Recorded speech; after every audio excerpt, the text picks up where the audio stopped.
billionaire man.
Yo, what's going on, everybody? NPC the game, live from the back rooms of Taiwan, District 13, the real Shaolin.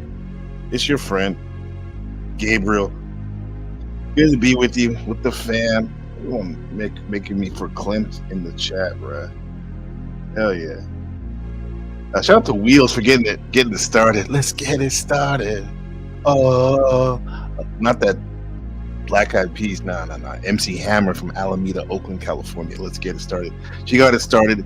She had a wonderful stream, very fun and informative about AI. You know, we were going over that. You know, some of this computer technology of China under the Aquarian Act, with this high technology, using it to fuse it with the school children, so they can monitor them and further make them slaved to the system, the beast system. But China, the CCP may be the beta test of what the evil people of the world want for us. But we're still free here. I'm happy you're here with me. But yeah, Wheels was knocking it out the park as usual. Shout out to Wheels. Let's put a chat in the. Put her channel in the chat. Shout out to everybody. Ahimsa, first off the bat. Yeah, that song's fire. Thanks for thinking of me. I appreciate you. You're definitely valued. All you guys, man. Shadow Buddha, my brother. Lady Luck in the building.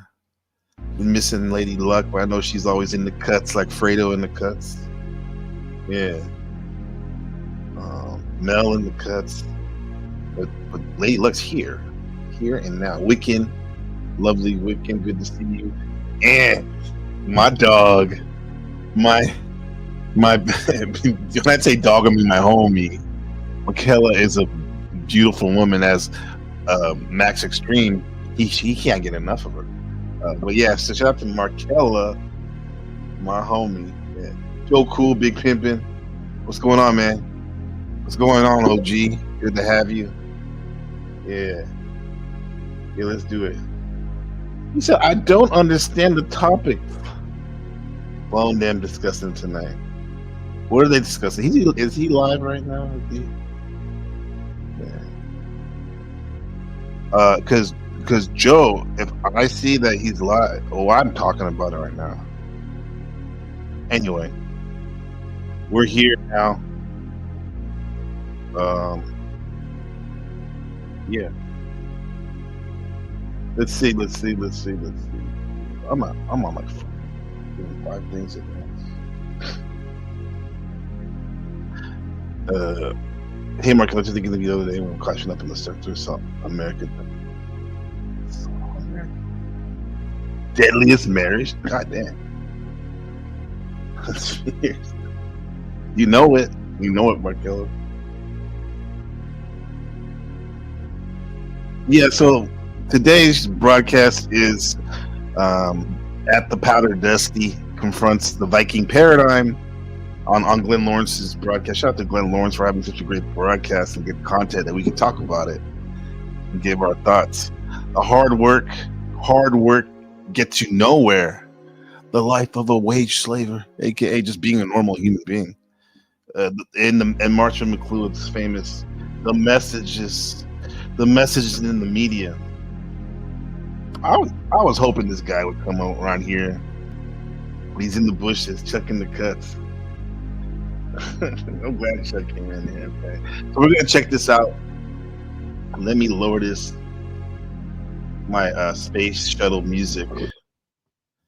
Yeah, this is it. This is Flow State. The producers sent me some stuff. Powder Dusty, aka Powder Dusty, confronting the Viking paradigm on his relationship. And to give you context, I should have brought this up before, but the Father Hostage and we did a stream about the manosphere, red pill, black pill, chameleons, simp hunters, that's what it was, the simp hunter. Here it is.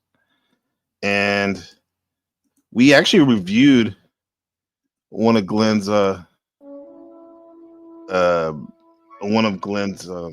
streams that had the Viking. He was telling his origin story of his relationship. So let's review that first, just to give us some context. Okay. Shout out to the 2001 Zoroaster's birth. The Waking Wizard and I for making this art. Let's see where that's all it is. There'll be different things, but you come from the U.S. where they limit. They're now, like in the U.S., I've been watching a lot of stuff. They're now, due to invasive species, they're trying to get a lot of Americans to eat a lot more different food. Like they're eating iguana in Florida. They're eating alligator. They're training a lot of Americans to actually go back to when Americans just ate, man. You know what I mean? That could be the World Economic Forum, Klaus Schwab and the boys. I was right before this. This is what it was. Stream right before it. I got you. I got it now. I got it. Simp hunter. The crash down socialist.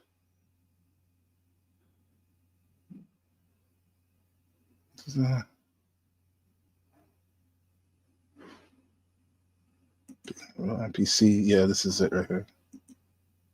Oh yeah, no, man. Here we go. Well, this is Viking talking about his relationship.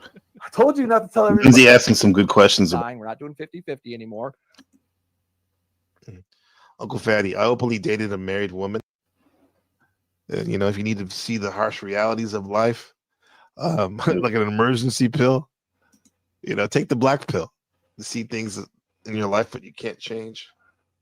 Right? They see the things that you can. It depends. All that, and bad things happened because I didn't listen to good advice. I listened to bad advice. So that's why I get so impassioned about this stuff. What's that? This is Viking paradigm in the right hand corner that Flow State confronted last night, and Lindsay's questioning him. The lady you're still with, correct? Yes. Wow, twice. Look at Lindsay. Yeah, she said this is the lady you're still with. Wow, twice. Nobody says anything. Maybe because they've heard this story before. Or... Wow, that's interesting. How the lady's the only one. So you got cheated on twice. I agree with you, but like in terms of my like I've changed over time, right? Like I'm not that same person who feels that visceral disgust. I'm more at the level of assuming that every woman is going on. Peace Dynamo member, and that's just the way it is. And Viking, what do you have a girlfriend? So Lindsay has this Viking paradigm.com. I assume he's a red pill coach, life coach. If she has a girlfriend, do we speak? He's married. Yeah, LTR. He's married, huh? You're married? Not married. Not married. I remember he made a distinction before. I've seen him before where he said, "I'm not married." I told my girl that, when people question her about how that's weird that you're not married and you're together for 10 plus years, to say that it's just a piece of paper or whatnot. So among other things, So yeah, he wants to make it clear that he's not married. Very long-term relationship. Okay, I'm 15 curious. years, right? Is it 15 years now? 15 years. Shut him. And you think you're going out with somebody? Well, 15 years or however long. That's a really long time. You think she would cheat on you? It actually happened before. That was one of the bad things that happened in our relationship when I was trying to do everything bad, the quote blue pill way and the 50-50. Wait a minute. So she did cheat on him before. And then when he was doing things the blue pill, where even though all of us are, we have the blue pill in us, even if we try to purge it as much as we want, it's part of your default, the blue pill. You know, being humbling yourself, trying to be a people pleaser, all that, you know. 50 way. Yeah, it didn't work out too good for me. And I took her back while I was still under those delusions. And yeah, then it happened again. So you say he took her back when he was under the blue pill, under the blue pill chamber, right? Simpish, I guess. And then he took her back again. So it happened more than once. So she actually cheated on me twice. And I know everybody in the red pill space is going like, "Oh shit, why didn't you get rid of her?" Yeah, what's up, big dog? What's up, Dennison? Even from the black pill, blue pill, red pill, philosophy, all the above. Like, why are you still with her? I'm interested. What's going on, bro? Well, it's because she had shown me those good qualities. She just never followed through. And then when I became an obese slob, trying to help her all the time, yeah, it kind of threw a monkey wrench in her desirability for me. And all. So because he was trying to help her out, he said, being an obese slob, that's the justification for her cheating. Well, I guess it's justification doesn't mean it's right. No. Well, that's the reason. Hank O'Flame with a comment. More proof red pill is a scam, right? Red pill is, I mean, just like anything. It's just, if you're sick, you take a pill. If you need the red pill, be more assertive, more of life. Lady you're still with, correct? I didn't listen to good advice. I listened to bad advice. So that's why I get so passionate about this stuff. What's that? This is the lady you're still with, correct? Yes. Mm-hmm. Wow, twice. Look at Lindsay. Yeah, she said this is the lady you're still with. Wow, twice. Nobody says anything. Maybe because they've heard this story before. Or... Well, I mean, that's about it for the context on that one right there. I think, yeah. Hey, he said it was Viking said it was a bad thing that happened. Really, that is a bad thing. Whether you get cheated on physically, twice in his case, at least as he's sharing, or even emotionally, when a men and women, like, you know, text somebody else and emotionally pour out their heart and soul romantically, I guess, with somebody else. But yeah, that's a hard thing. So he took her back, right? So that's his relationship. And if I'm not mistaken, yeah, Lindsay said, whoa, twice, right? Right. I think his girlfriend, he said his girlfriend has a girlfriend. It's an open relationship, and she has a girlfriend, but he doesn't have a girlfriend or anything like that. So she cheated on him twice, and his girlfriend has a girlfriend. That's some different things, and you know how I would get down anyway. What do you think about that, chat? Are you open to that type of stuff? So let's fast forward to last night on Powder Dusty. I don't know if he was restreaming or it probably was Glenn's. Well, Glenn's, either was Glenn's and then Dusty was restreaming. Either way, thank you to both of them for having good content. So both Panelverse 2024 winners, streamer winners. So let's check out. I think we'll start with Dennison, since Dennison's in the house right now. He had some spicy shares on here. So yeah, let's start with Dennison. Yeah, this is it, I think. Okay. This is from last night. This is from last night. Saying anybody. Best sex I ever had in my life, and we might have got married.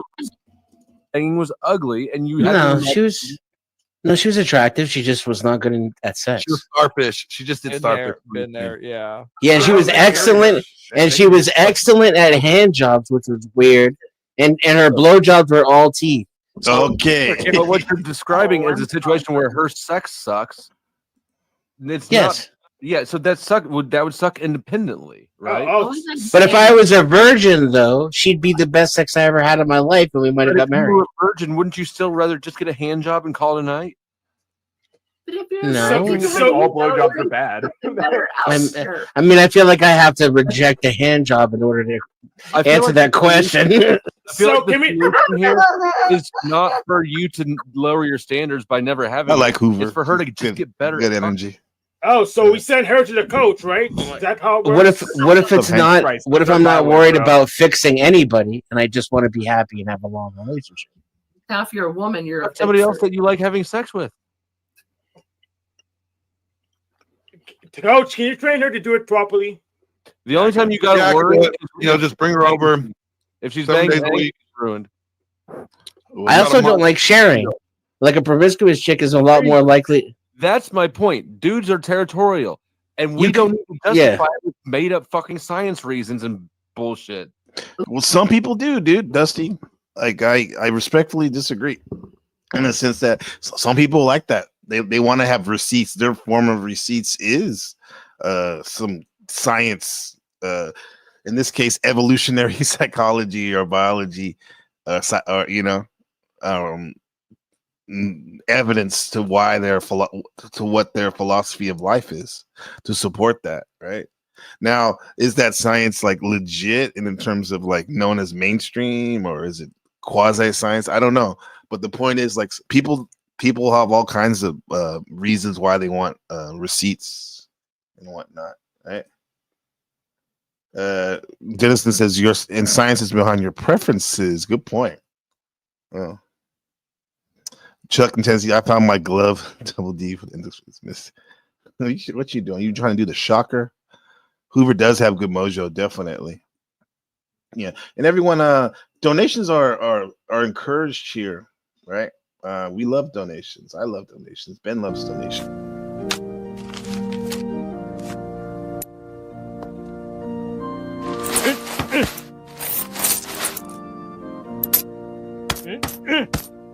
Come on.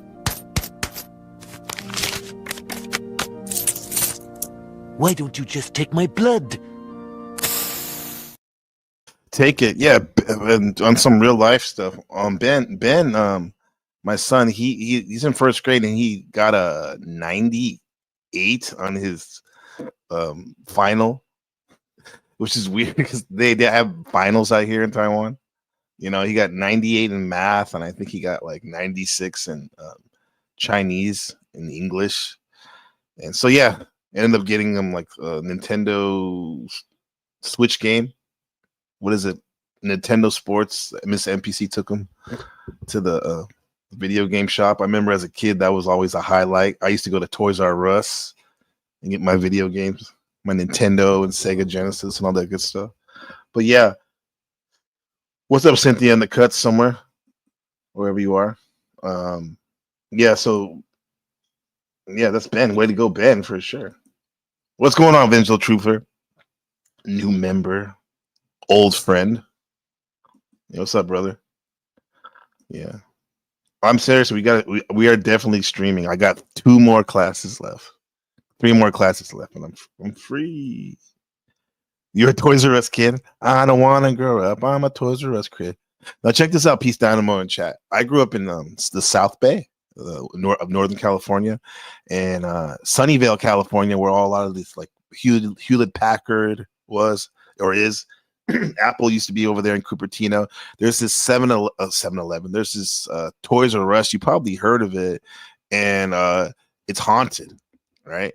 Those bouncy balls will start bouncing out of nowhere with no one on the aisle, all kinds of weird stuff.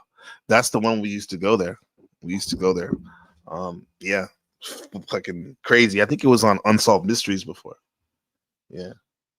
Hey, thank you, Denison. Don't use teeth unless requested. That's of all places to start the video. That's where we started the clip of Denison. I mean, it's a synchronicity. Right? Thank you, Dennis. My nigga. I appreciate you, brother. Very generous. Who else we got? Eventual Truther. 2 months. What the fuck is happening here? Yeah. You parked your car. Right here. We found it. Thank you, Vengeful Truther. Should be 2 more months. What the fuck is happening here? Hey, man. That is very very kind and generous of you. Appreciate you, brother. Yeah. Good man, man. Good man. Making me happy. I don't know whether to shake your hand or kiss it or bow or what. I feel like breakdancing. I'm about to spin and do a centipede on the ground. Yeah. You said stop arguing. There's no, Dennison said, Double D, we're going to start calling him that. Arguing there's no gynocentric state is simping for feminism. The gynocentric system is the cornerstone of the red pill, for sure, and black pill, which is just a more hardcore version of it, in a sense, right? There's only 2 pills, really. Blue pills, if you want to get like slang-wise, blue pill simp and red pill mogger, right? Aware, red pill aware, right? Yeah, it could be seen as a gynocentric system we're living in, where the system and society is centered around the female and whatnot. But it's a man's world, but it don't mean nothing without a woman or a girl. Didi, he gets raked over the coals for not defending women on the left, depends on who you ask. Yeah. Vengeful Truth, though, you said weird because I bought a membership last month, so I don't know why. Yeah, I'm whatever it is, I appreciate you, brother. I'm gonna figure that out. Make sure. Okay, let's get back to it.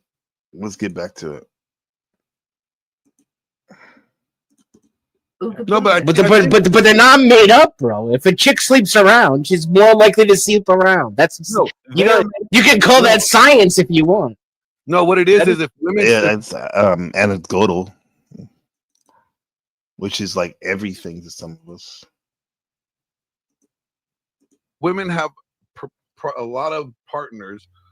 Again, it goes back to: are you the best that she's had? Does she value you? Like, are you the standard bearer? She's Wheeler, you might not be the best she's ever You're had. the one that she's with now. Presumably, I'm a standard bearer, and I'm old. What did Glenn say? Is she the best you ever had? That's good. You want to be the best, right? You want to stand out. You want to be a luxury. Nowadays, women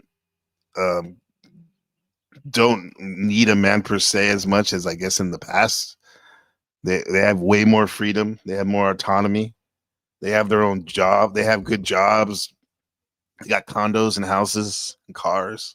So if anything, a man is a luxury, but also a primary. And if you want to have a child, definitely. Yeah. So as men, we would say, make yourself indispensable, make yourself a luxury item, be healthy, be strong, get money, be a good human being, be willing, be loving too, be funny, all that.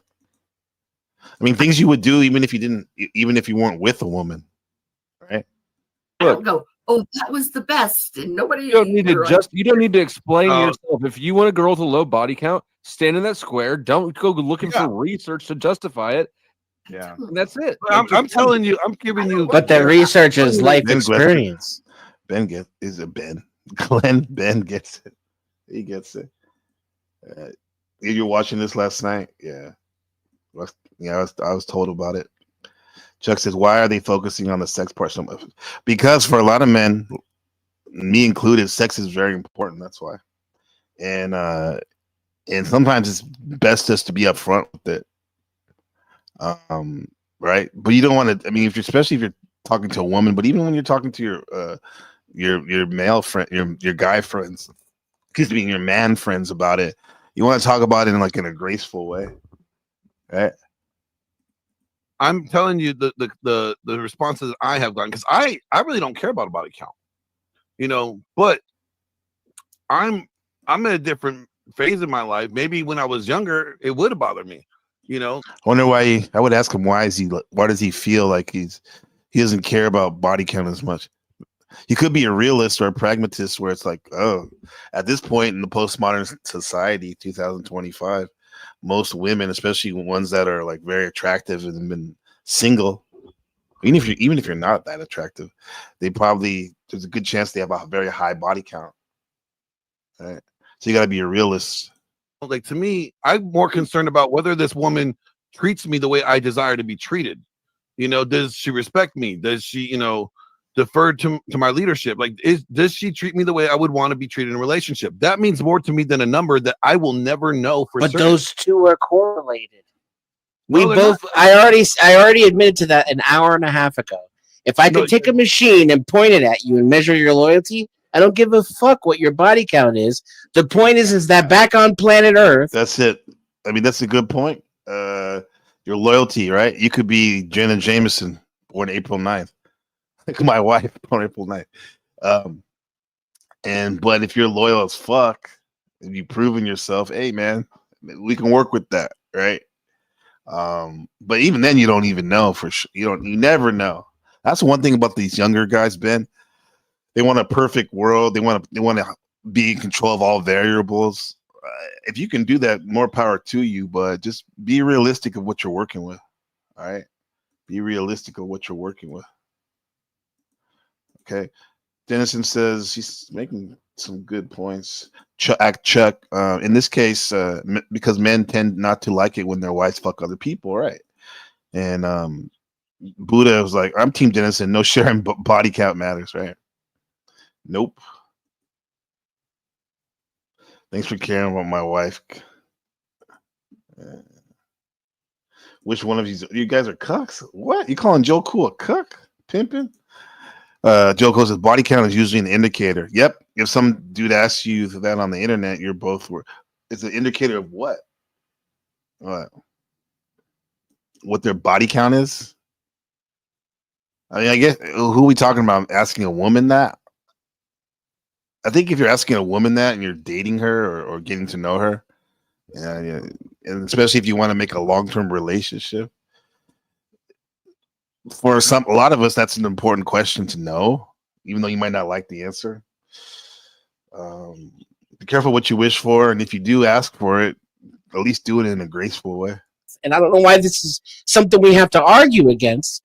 People who have sex with hundreds of people are promiscuous, and they're less likely to stay in a long-term monogamous loyal relationship with one person. How are these just not facts?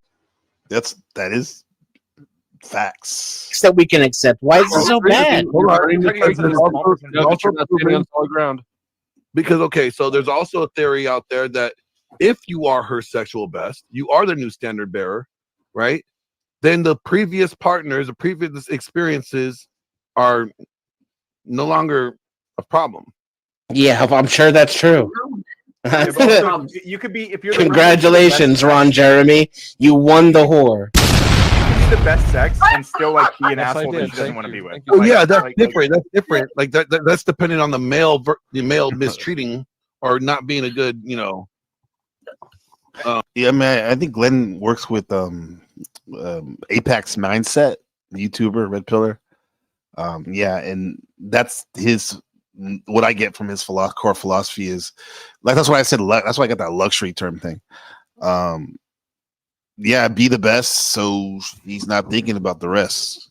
Right? Makes sense. I told you she left her Chad boyfriend for me. I wasn't joking, bro. Nobody was thinking about you at all.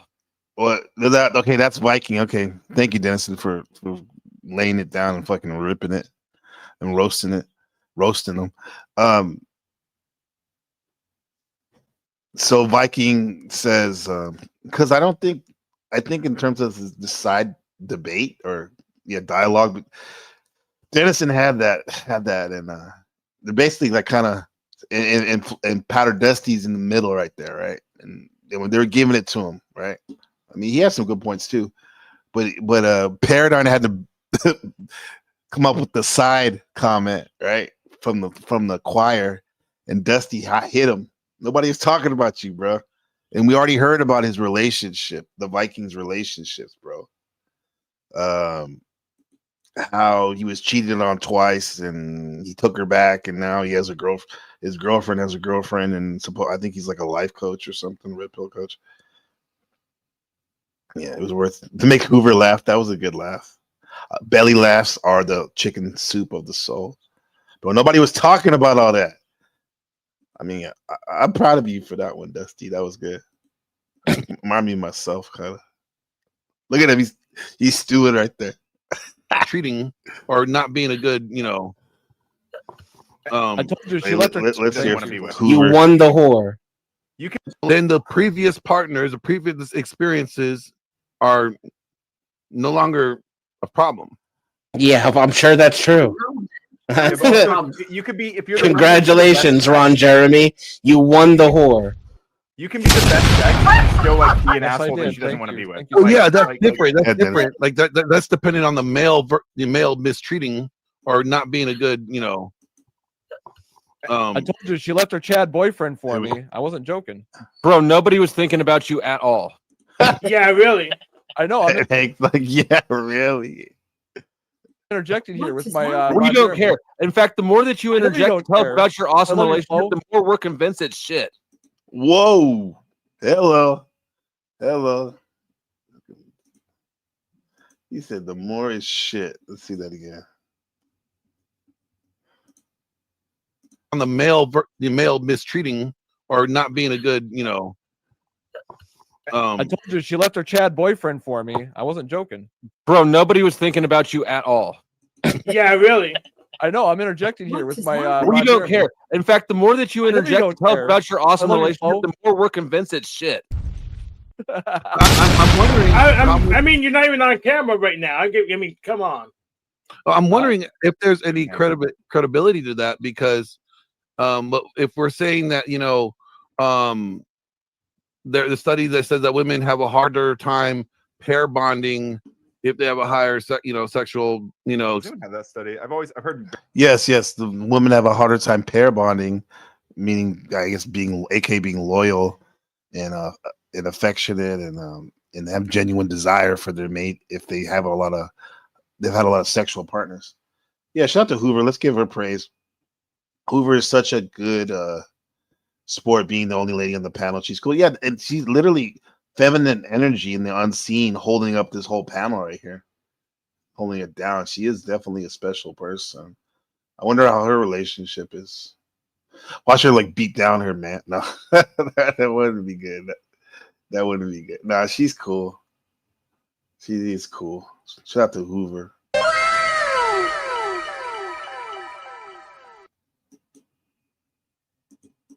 Very mixed things about that stuff. Look, it says that men can experience that too. My question is, okay, if you are her sexual best and you are that alpha widower, right? Then maybe that woman does not have that problem pair bonding with you, because it's funny how people fall out and stuff. I think Glenn fell out with Rolo and stuff. Yet we still use it. We still use his language, alpha widow, the alpha widow, a woman who was who had her first love, her first man that put it down on her, and when they broke up, she never forgot him. She's always been mourning him with every hookup, every relationship she's in. He's still there, like a presence hovering over you, both of y'all. You are that guy in her eyes that took her to. Yeah, again, congratulations. You're in the top 10% of sexual performers, and you won yourself a whore. Yay! Yes!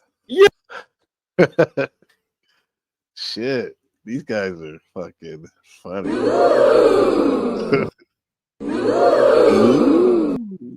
Yeah, shut up. Hell yeah. Congratulations. Yes! Because you are that guy in her eyes that took her to. Yeah, again, congratulations. You're in the top 10% of sexual performers, and you won yourself a whore. Yay! Yes! Yes! Hey, but you know what? They say she's my whore. You know what I'm saying? She is my whore. Yeah. Yeah, donations are welcome. Oh shit, Dennison, thank you, man. This would be he says that would be a $10 super chat, but I hate the sound of my own voice. Why? You're good, bro. your voice cell, meaning you have a good voice, especially for radio, right? I say my age when I say radio, right? Now I can be good. Thank you all. Your love has broken the curse and freed my soul. I'll never have to kill again. Really?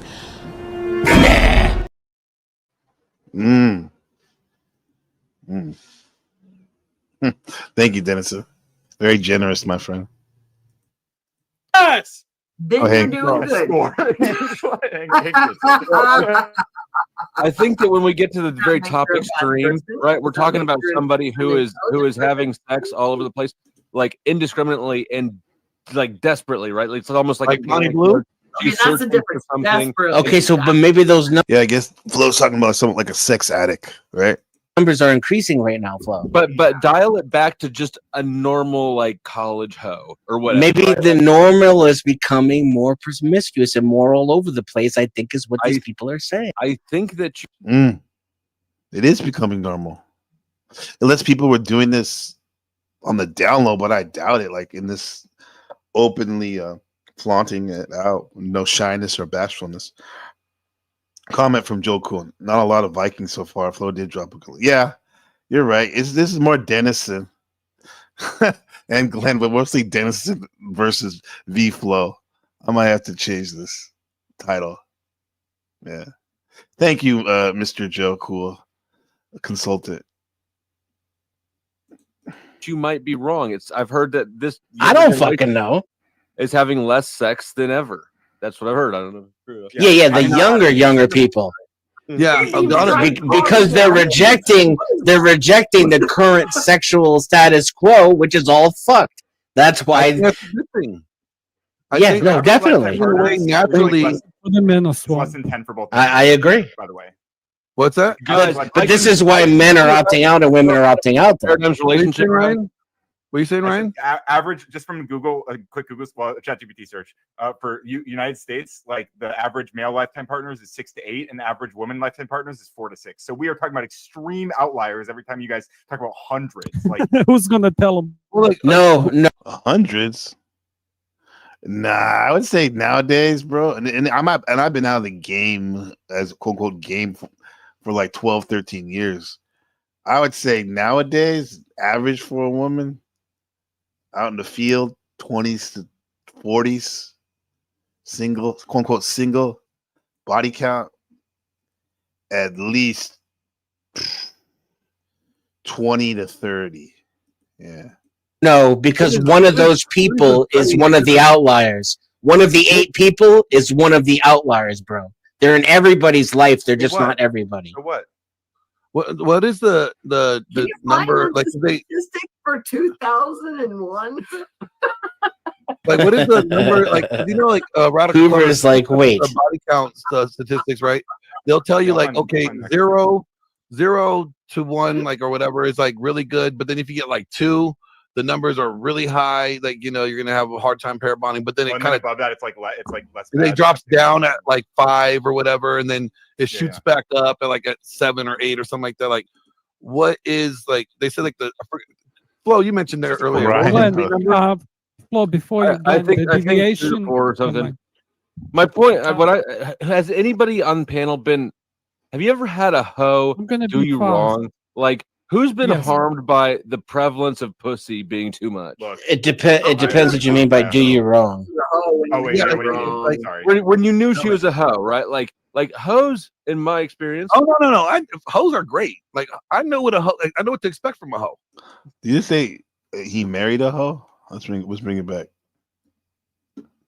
Experience. Oh no! Hoes are great. Like I know what I know what to expect from a hoe. Oh, he said I know what a hoe is. He knows what to respect from a hoe. Okay.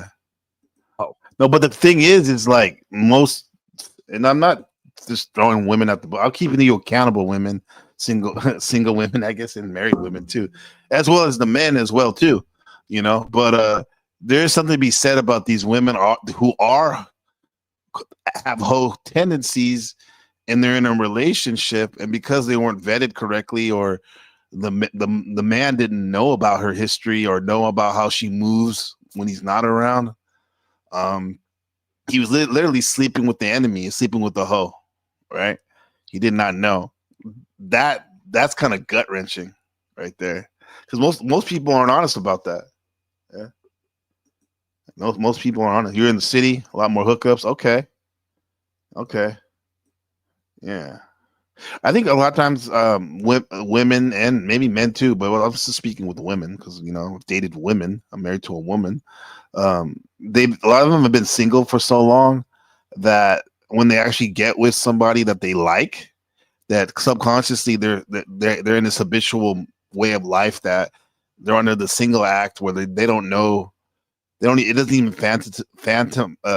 even they don't even have enough introspective to see like, wow, maybe I shouldn't be doing this, talking to this person online or having these old boyfriends still hit me up and all this stuff, and I'm engaging with them or even hooking up with me. It's when people are sitting in a habitual lifestyle, it takes a lot to get them to get knocked out of it and into the present of what they're dealing with. Right. God bless them. This one was horrible. No. See, here's the thing. After a while, hoes don't want to be hoes anymore, and so they disguise themselves as the type of woman that a man can, trust and build a relationship. Type of while, hoes don't want to be. Listen, this is it. I didn't even hear this part yet. From a hoe. Right. Wait. Glenn said being too much. It depends what you mean by do you wrong.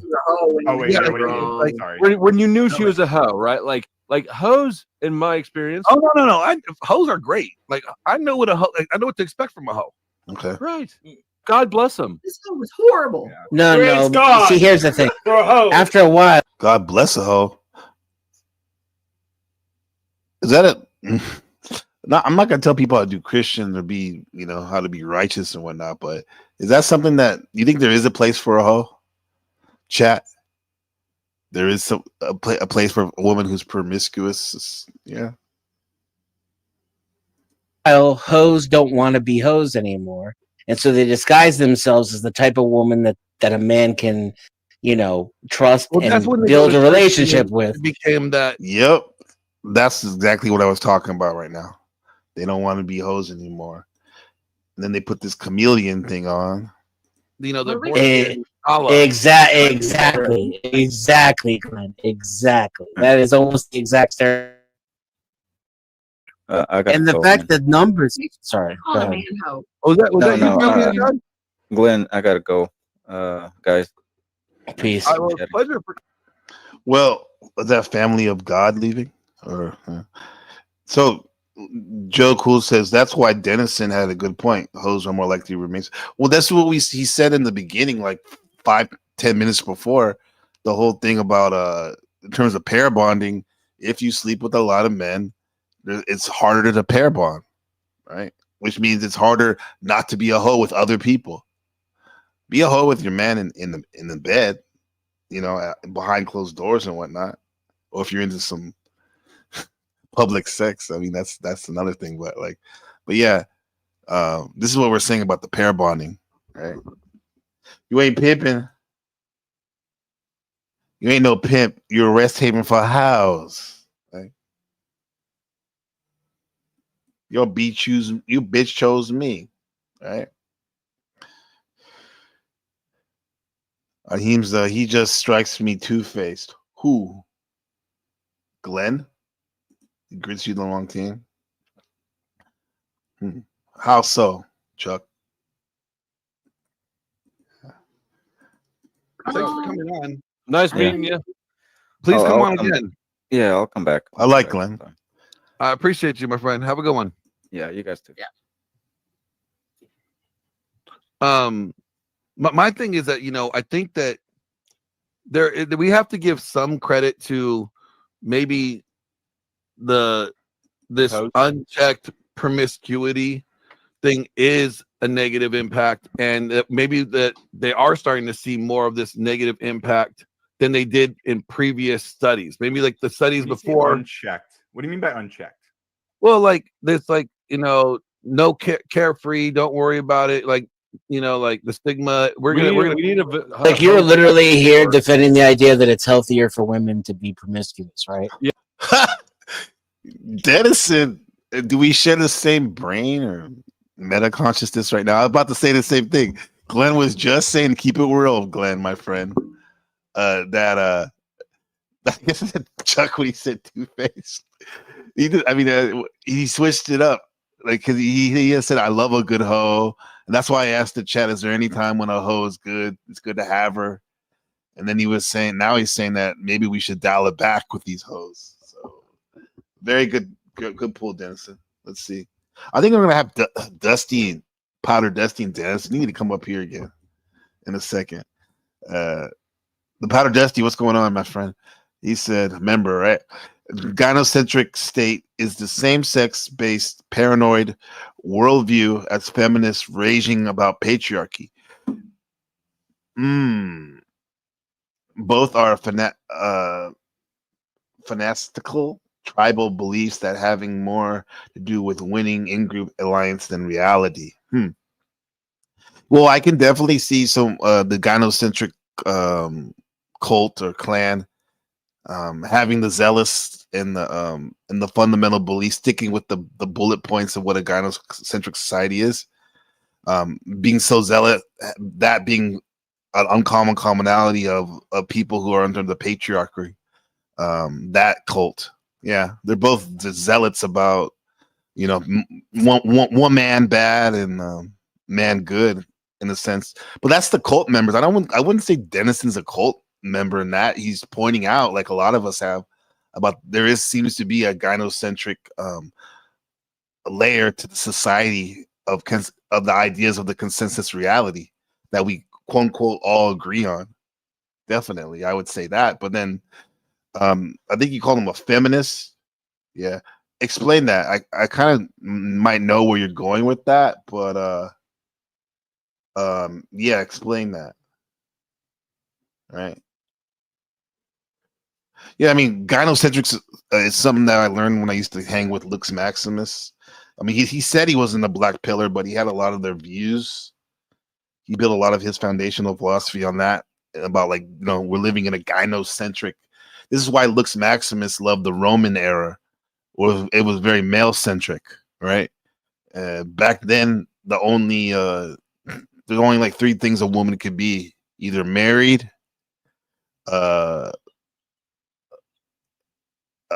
someone's daughter waiting to be married, or a slave, or a prostitute, right? / prostitute, right? That's very gynocentric. Women back then had no autonomy, right?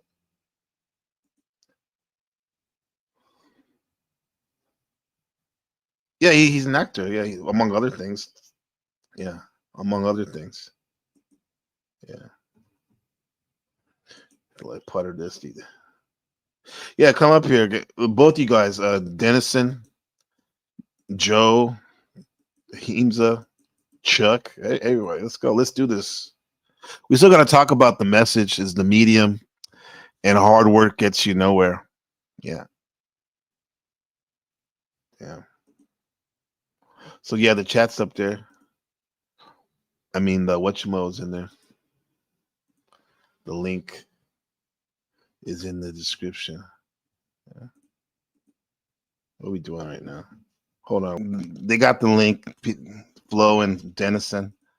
Yeah, so let's go on back up to this gynocentric conversation. Chuck nailed it. Chuck in Tennessee said gynocentric, centering on the female. Right. Centering on the female. What's up, Markella? How's it going, sister? It is a great song. I don't know what Dennis is doing. What is he doing? But let's get back to this then as we wait. No, we're not waiting. We're keeping it moving. Grooving. Yeah, that could be considered unchecked. I'm saying if they want to be, it is actually healthier according to all the. I don't know if you're right or wrong. I'm just saying that would be, maybe you could put that under unchecked. Well, I would say that if what would be unchecked is not recognizing that women not all women are going to benefit from it, right? So we can check the situation by saying, hey, some women are going to benefit from this, some women are not going to benefit from this, some men are going to benefit, and can we say that? So on and so What on. about the 80-20 rule though for society? What about that? We part? need like the a most trust women. set up to oversee the responsible maintenance of vaginas in our society. I agree. I nominate myself as chairman. I don't think it's necessarily 50. I second Dusty's nomination. Ryan, I don't think it's 50-50, right? Like some women are going to have a negative experience and some women are going to have a positive experience. I'm wondering if it's more, if it like 80, 20, 90, 10.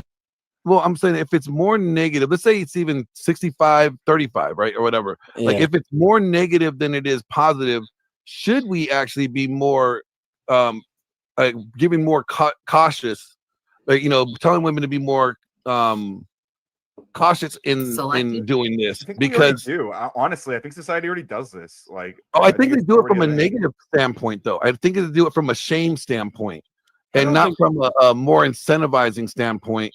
I think that's part of the problem. More of a spiteful standpoint, like the Sex and the City mentality, like that the who hurt you? Like I'm literally wearing the Fresh and Fit merch shirt. Like who hurt you? Right. Well, I mean, who hurt them really? Like it's a real question. Who did? I mean, Myron talks about relationships all the time. Ryan Coder, Radical Coder, just kind of like it's obvious who hurt you because wherever you go, Viking, we kind of hear your story, your sob story. Which I get it. It's trauma. I don't think it's necessarily 50. It's more cautious, like telling women to be more cautious in doing this because honestly, I think society already does this. Like, I think they do it from a negative standpoint, though. I think they do it from a shame standpoint, and not from a more incentivizing standpoint. I think that's part of the problem. More of a spiteful standpoint, like the Sex and the City mentality, like that the who hurt you? Like I'm literally wearing the Fresh and Fit merch shirt. Like who hurt you? Right. Well, I mean, who hurt them really? Like it's a real question. Who did? I thought he said it's obvious. I would have said it's obvious who hurt you, as he has a picture of himself right there. The Viking guy. He loves himself. That's good. Who hurt you? Yeah, a lot of these red pill members, it's based off trauma, was the catalyst for them to try to change their life, and they try to use the red pill chamber to do it, right? Myron talks about relationships all the time. He's like 35. He's only had like one relationship that lasted a year. Nothing weird happened to me. Myron, not Hoover, I've already told you, not yet. Not yet, Dennison. Yeah. So yeah, I don't know if you stepped away or something, but yeah, I offered to let you and Flo talk this, expand on some of your ideas because it might be kind of hard to talk about it from the chat. So I'm offering a space for, at least for a little bit for you to guys expand on there. Yeah, Dennison and Flo. Yeah, let's go. You just hold on a second. I see you waving the flag, like come molest me. I see you doing that. Hey, Ryan has the dog. What was that? I'll calm down. I'm sorry. Hold on a second. I see you waving the flag, like come molest. Oh, Ryan has a little toy dog. Me. I see you doing that. I hear you. Come molest me. I'll calm down. I'm sorry. I get excited when I see you. I can't help it. It's also interesting. They talk thank about you, Pastor. Goddamn, look at those Pastor Tanks that keeps rolling in the donos. Thank you, Pastor Tanks, for those. And earlier, Isabella Live 2.0 and John Mosman. Thank you. I couldn't show the Isabella Live one because of you was think, in there, Chuck? The word. You think so? So I'm sorry, that's why I didn't pull it up. Oh, yeah, I didn't even notice it. Like, yeah, I've been not paying great attention. Even with the porn, right? We're seeing Let me just drop everything.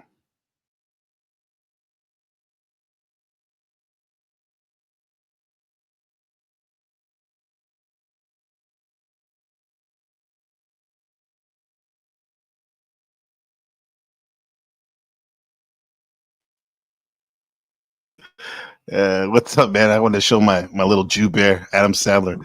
What's going on, man? What's up, Dusty? How's it going, man? That was pretty good last night. That was pretty good last night. I thought I didn't as Resto Chesto would say, the great Resto Chesto. I didn't red ball the whole thing, so I thought it would be more between you and the Viking paradigm. Even though you hit him hard with that right chin, man. I showed up when I started commenting, so I didn't watch before. Was that when I sort of snapped at him because he was talking about his own open-ended relationship again, which is something that he brings.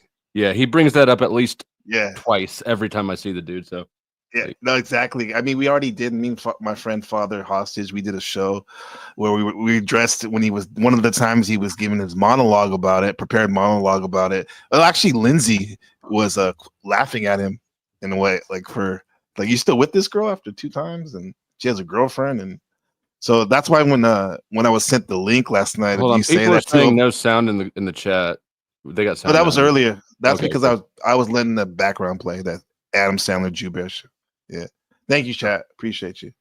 Look at Chuck and the feminine. He's sorry. Go. I didn't mean to interrupt you. I just No. I'm saying that his story is a trip to me because it's one thing to let that to happen to you. To each his own, right?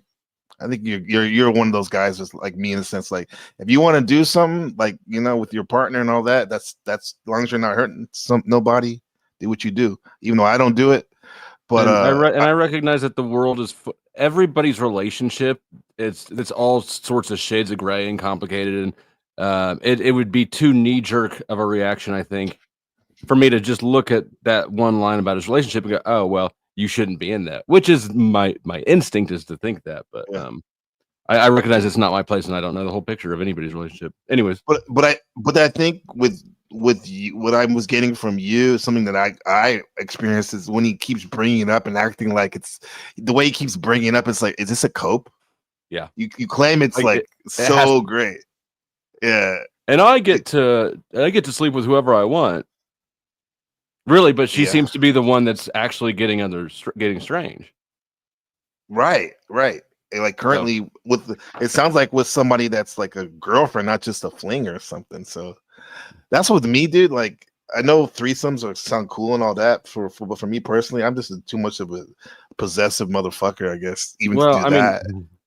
Yeah, I agree. Like, but a threesome with 2 chicks is a whole different paradigm, right? Like, there's nothing really there to be protective over, but they do. You think so? Wait. Let's stop. Let's put the brakes on. I think there is. I mean, because 2 women can catch feelings like hard for each other. In my limited experience, both women are generally doing it more for the guy than for the girl. Okay, but can we say that there could be experiences where it's sure there could be? Absolutely. Yeah. I just don't want to open the door for that shit, but right. Yeah.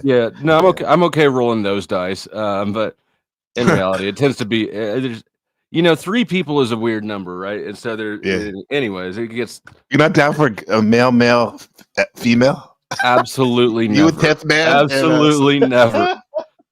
In fact, I don't really believe in hardline deal breakers, but like one of them that I do have is if a girl's ever had 2 dicks in her at once and I know about it, like that's not. That's one. It sucks when you find out after the fact.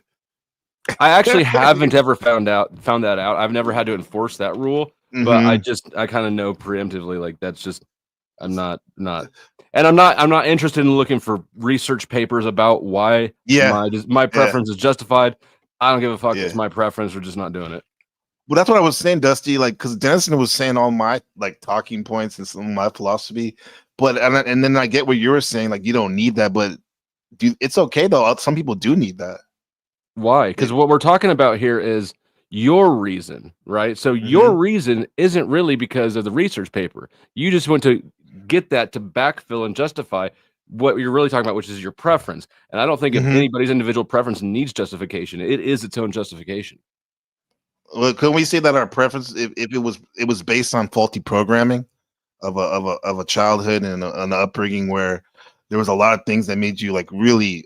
In terms of male-female dynamics, a person that gets walked over by the opposite sex and maybe you do need some educational, quote unquote, educational material to help build that new philosophy and foundation on how you do things. I mean, I guess I don't know what I don't know, but from my perspective, it just looks like it seems more empowering to be able to say that, like, you don't need to explain shit, right? This is your preference. Why would you need to go find a research? You know, you had the preference before you found the study. So why not just call it what it is? And this is your preference instead of trying to defer and find a reason why it's okay. It is okay inherently. So, I mean, I guess I don't know everything, and sure, different people need different things. You're correct in that regard, but I think in this scenario, it just seems disempowering to act like dudes need to justify what they want. They don't. So you're saying that it takes the power out that they have, right, by putting it into what it's. Yeah. If anything, I think a lot of those studies and stuff too are also for flexing online. Well, and a lot of them are taken way out of context. Like, have you heard about the study that found that kids raised by single dads do better than the ones raised by single moms? Did you encounter that one? Yeah. And so in that study, I found the actual study. They consider Katie and I would be considered single parents, even though we've lived together and had a blended family for 10 years. We're not legally remarried. So per that study, I would be a single dad raising a daughter right now. And so in that study, really what it showed is that men with kids have a better chance of then getting a new partner, right, and living in a two adult household than women, who are more likely to raise their children as a single parent through their childhood, and so there's a income correlation too. So it doesn't actually at all show what is being toited around. So it's just things like that.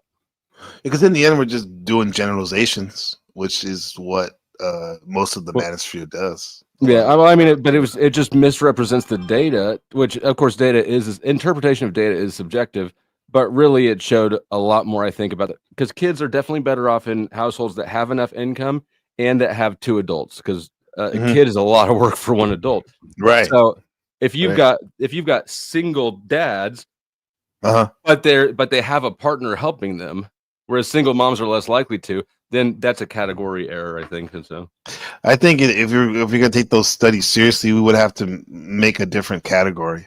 I agree. Of that type of blended family. Keep it 100. Yeah. I know Dennison has a comment. He says he should get his ass up here. I would really like it. But anyway, to be fair, the only studies I care about, I don't know. He has the link is there. To be fair, the only studies I care about are the ones I conduct with my own penis. Okay. Yeah. I have no issue with that. Very anecdotal. And Dusty likes he likes donations too, and I think Markella, the great Markella, put his Cash App right there. I appreciate you, Markella. Good looking out. Yeah, good looking out. Some more Dusty stuff, but my donation is very easy right there to press on the little money bill. Shout out to Chuck. He said jealousy is a big problem in threesome. Oh yeah, I don't think that they're sustainable long term. They can work like tonight, right? But tomorrow it's not going to keep working. Yeah, I remember Resto. I was on a Kev panel. London Man, actually, the great London Man was on there too, and like they were trying to convince us. I think even Kev was on that side that like meant like it's okay if it's a man. Maybe I won't put Kev in that one now, but Resto definitely was like, "Hey man, if it's two dudes, if the girl's hot, it's all good." But I'm like, nah. Can't do that, man. But back to this. I think this is about it. Unless Dennison's gonna come up here, I want to get onto this other thing about working. Well, Dennison, are you going to come up, or should I just? I mean, I can explain my take, but I think it would be better if Dennison's there to. Yeah. But it was just too much. It's just too much and too nuanced of a thing to do in chat. Yeah. Well, Dennison, are you going to come up? If you can't, it's all good, as you know, right? But the people want it. They want to see you. The Oracle. Yeah. Sitting there with her black cat photo. I know, bro. Letting us know we need to check ourselves. Yeah. I was watching it for so long. I did an actual stream on cats. I don't even have cats. And then Oh, he's charging. Okay, his headset is charging. So do you want me to start into it on it, or just chill and wait until his headset's charged? I don't know what to do with that. Really. Let's watch this this ideas about this guy talking about this viral video about how he quit his job and how working hard gets you nowhere. Real quick. Let's do it. And then if he comes up here, we can start from there. So let's go. So the quick answer as to how I left my I quit my job of 12 years. Hard work gets you nowhere. Warehouse distribution center job is for the last couple of years before I put my 2 weeks in, I planned my escape behind the scenes. Are you conceding to him? He said, everyone has heard my opinions a million times. Dusty has the most interesting position. I mean, that's just not true. But I mean, if he's, I don't know. Yeah. Well, the invitation's there, Dennison. Come on, man. Means really quietly without anybody knowing. I got my home right, my finances right, got all my debt paid off, stacked a lot of money, and had something on the side prepared before I put my 2 weeks in. And nobody knew. You are interested. Tell a single soul. Just like until HR. Come on, man. 2 weeks before I quit. I was at my warehouse distribution center job for almost 12 years. Started in 2010. And well, at that time, that was a pretty good job. It was a good work environment, even though I was still loading trailers. What I was doing was I was in shipping department my entire 12 years. Loading trailers full of product to be sent out to stores. Well, about year 6 into it, I ended up staying in shipping, but I put in a driving position to get on a forklift in a reach trailer or reach truck. So my last 6 remaining years with the company, I was a forklift operator in shipping department. Again, you know, it was okay about year 6, but I started to see a heavy decline when management started changing, when HR started changing, and the company got bought out by another company. Now, the job was still secured, more or less, regardless. This company has been around since the early 1900s, so it's not going anywhere anytime soon. However, I think this is going too slow. Fuck it. I see you struggling right there.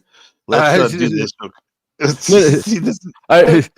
Sorry, I kind of rushed in here unexpected, so catching up. It's not boring. He was moving a little slow, but yeah, I think it is an interesting topic. I got some. It is an interesting topic. We'll go back to. Let's do this. Fuck, this is where I'm at right now. This is what I want to see, Flo. 12 minutes of backyard scraps to end in the first round. Now, if you sleep during this, there's something. Yeah, you're like, I'll get him to watch. Round 1. Yeah. Let's work. Look at that little guy.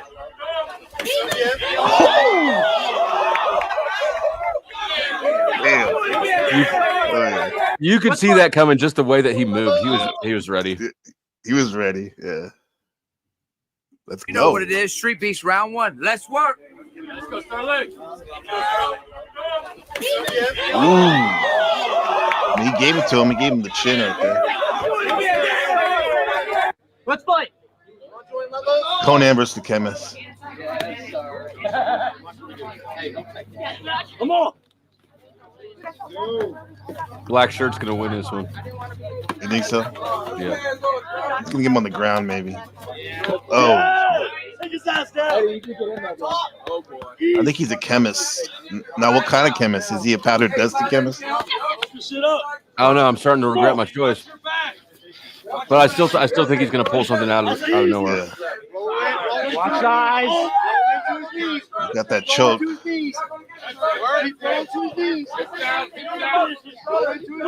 That's it. Fighter, That's you it. good? Fighter, are you good? Tap, that's it. Oh, you could have kept going. Come on. something nice. Let's work. Come on, man. Oh, yeah, he's scared, Nate. I already know who's gonna win this one. Oh, my God. That's a hook right there. He's scared. Those are the black shirt people. For. The black one's gonna win. Yep, that's it. Yeah! Yeah! Stop that! Play with it, Nate! Play with it, Nate! Play with it, Nate! Damn. I can't protect himself. We got a question from Flow State. Yeah, I don't know that. Buddha says, "Who will win? Will Resto or Lemon win in the Broad October?" Your thoughts? My thoughts are that for some reason it won't happen, but if it does happen, my money's on Lemon. There's just too big of a size difference. Way too big. Yeah, 6'3". Versus like I'll 5'7". be generous. I'll say 280. Probably over 300. Lemon. Yeah. What's Resto? 5'7", like maybe like 140. I mean, the only way I could see that changing is if Resto takes it real seriously the whole way through, and Lemon doesn't at all. Which I think you can count on Lemon to probably not take it that seriously, right? I don't think so either. I just don't have a lot of faith in Resto taking it seriously the whole way through either. Mm-hmm. I mean, it would have to be said something about his military background. I would hope maybe that would kick in or whatever. But yeah, I don't. Oh, but the thing about Lemon though, dude, he gets like 700 people plus on a live stream, bro. Where is his grift? Where is his grift? You know, I've wondered that about because the beef sector has a big audience, and I know, but it just doesn't look like there's a lot of economic activity happening there. Yeah. Well, do you think that's because it's lower economics audience? I guess I haven't thought that much into it. It also seems like it's a lot of hate watching. There's a lot of women, and there's a lot of women, and this is not not at all a universal rule, but in my experience, the people who are going to drop a big fat donation is typically a guy. That's true. But the women, the consistent ones like Katie as a cat, OX Cat. Oh, Oxycat. Oxycat's very generous. Yeah, Oxycat, D3. I mean, there's certainly exceptions to it, but I'm just speaking in broad generalities. You know, I mean, we ain't coming like Chuck in Tennessee and Mike 23. Right, Chuck Mike 23. Mike 23 is fucking Jordan. I had the Mike and Ike conflict going the other day, and that was fantastic. But what happened? You got Mike got a conflict? Mike and Ike got in a bit of a dono war, and I don't know if you know Ike. Shit. Ike is another whale around. Ike is the only person who's ever, the super chat button tops out at $500, and Ike has topped out a couple two or three times with me. Yeah, Ike is Ike ain't nothing to fuck with. You just said Ike and Mike, isn't that Candy? Yeah, that's hilarious. That's fucking stupid. Yeah. Speaking of sus dudes, look in the mirror, rude cunt crab. The co-host for Just White. I noticed that, bro. You guys are killing it. She is killing it. Oh yeah, let's go. Hands up. Oh, you already in that jungle. Oh, shit. He biting down. You see that? He just want to put hands on you, brother. He just want. All he want to do is hit you. All he want to do is hit you. Yeah. Yeah. Eat him up. Eat his ass. Did you hear that guy in the crowd? Yeah, he listened to that. What the fuck? And then he caught himself. Eat him though.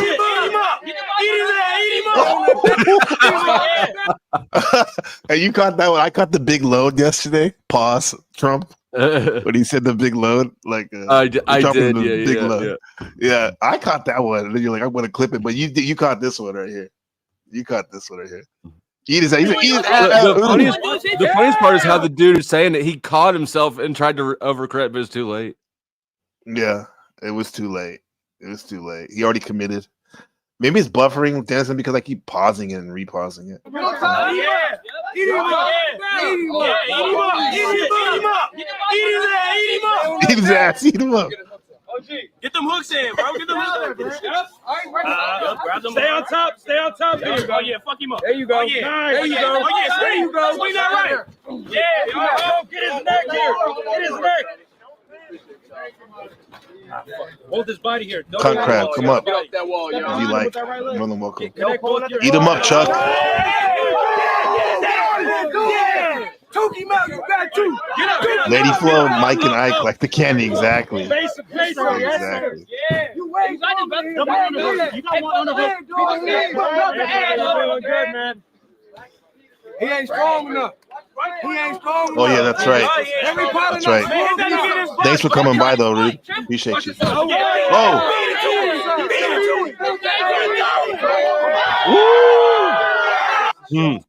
Let's see that again. You got hit twice, I think. Man, hit that again his body. Uppercut. His foot. Triple. Watch it. Right there. Right there, right? You know what? He's dazed right there. What's he thinking right here, Flo? He's just trying to stay vertical. Mm-hmm. His head's spinning. Yeah. Showtime. Fight! Who got my time? Who got my box? What this guy? Chung Lee or something? Remember your game plan, right? It's there, right? Work it, right? In the choke, yeah. Work it. He doesn't have anything, right? Work it. It's all good, Markello. Uh-oh. Pretty compromised position there, buddy. Yep.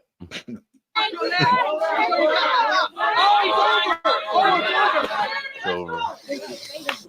Fight! Oh, he was hurting. You see that? Mm-hmm. Looking. Watch when he rolls over. Right here. Yeah. No, he ain't having a good time. Keep 1-2. Mark. Keep 1-2. Oh, come on with that The cheesy headband. ass roundhouse kick. Headband's going down. I think Mud Crab would wear that. Mud Crab would wear that.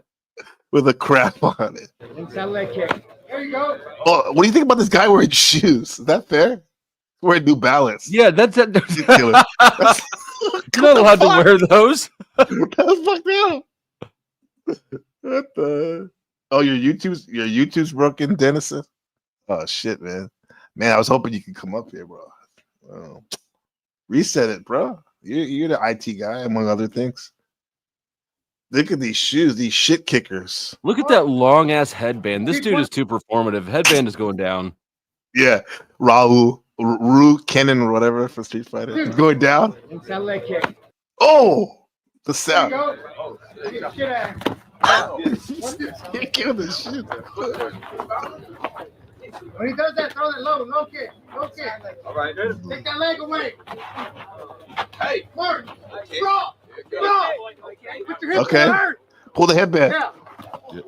Ooh. Keep the leg. Oh, if you would have kicked him. Hit that leg. Damn. The wheel kick. It's that body kick. Hey.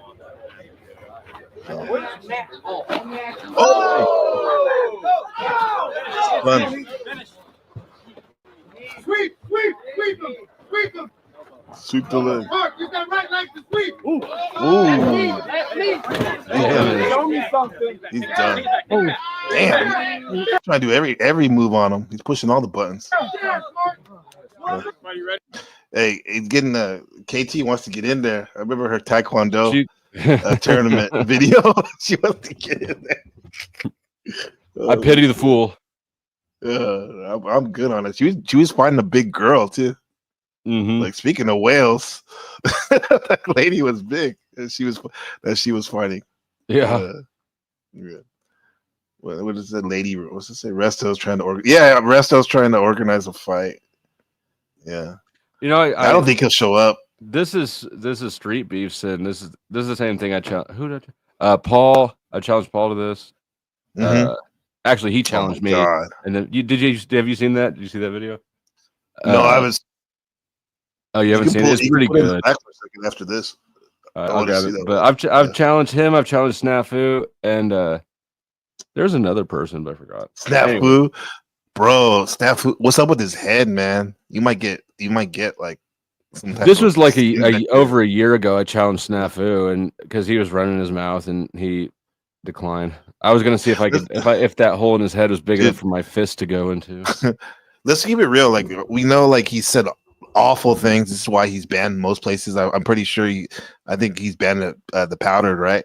Dusty. Yeah, but let's put it. I mean, he is part of the community, but there's a good chance, and I don't mean to put it bad shit out there, that he could die, dude. Like any day. You know what I mean? Good chance He's that bad, any dog. of us could die at any moment. That's true. Rest in peace, Joshua Jones. And just because it's likely that he will die faster than we will, that doesn't matter. That's not a license to be a complete trash bag.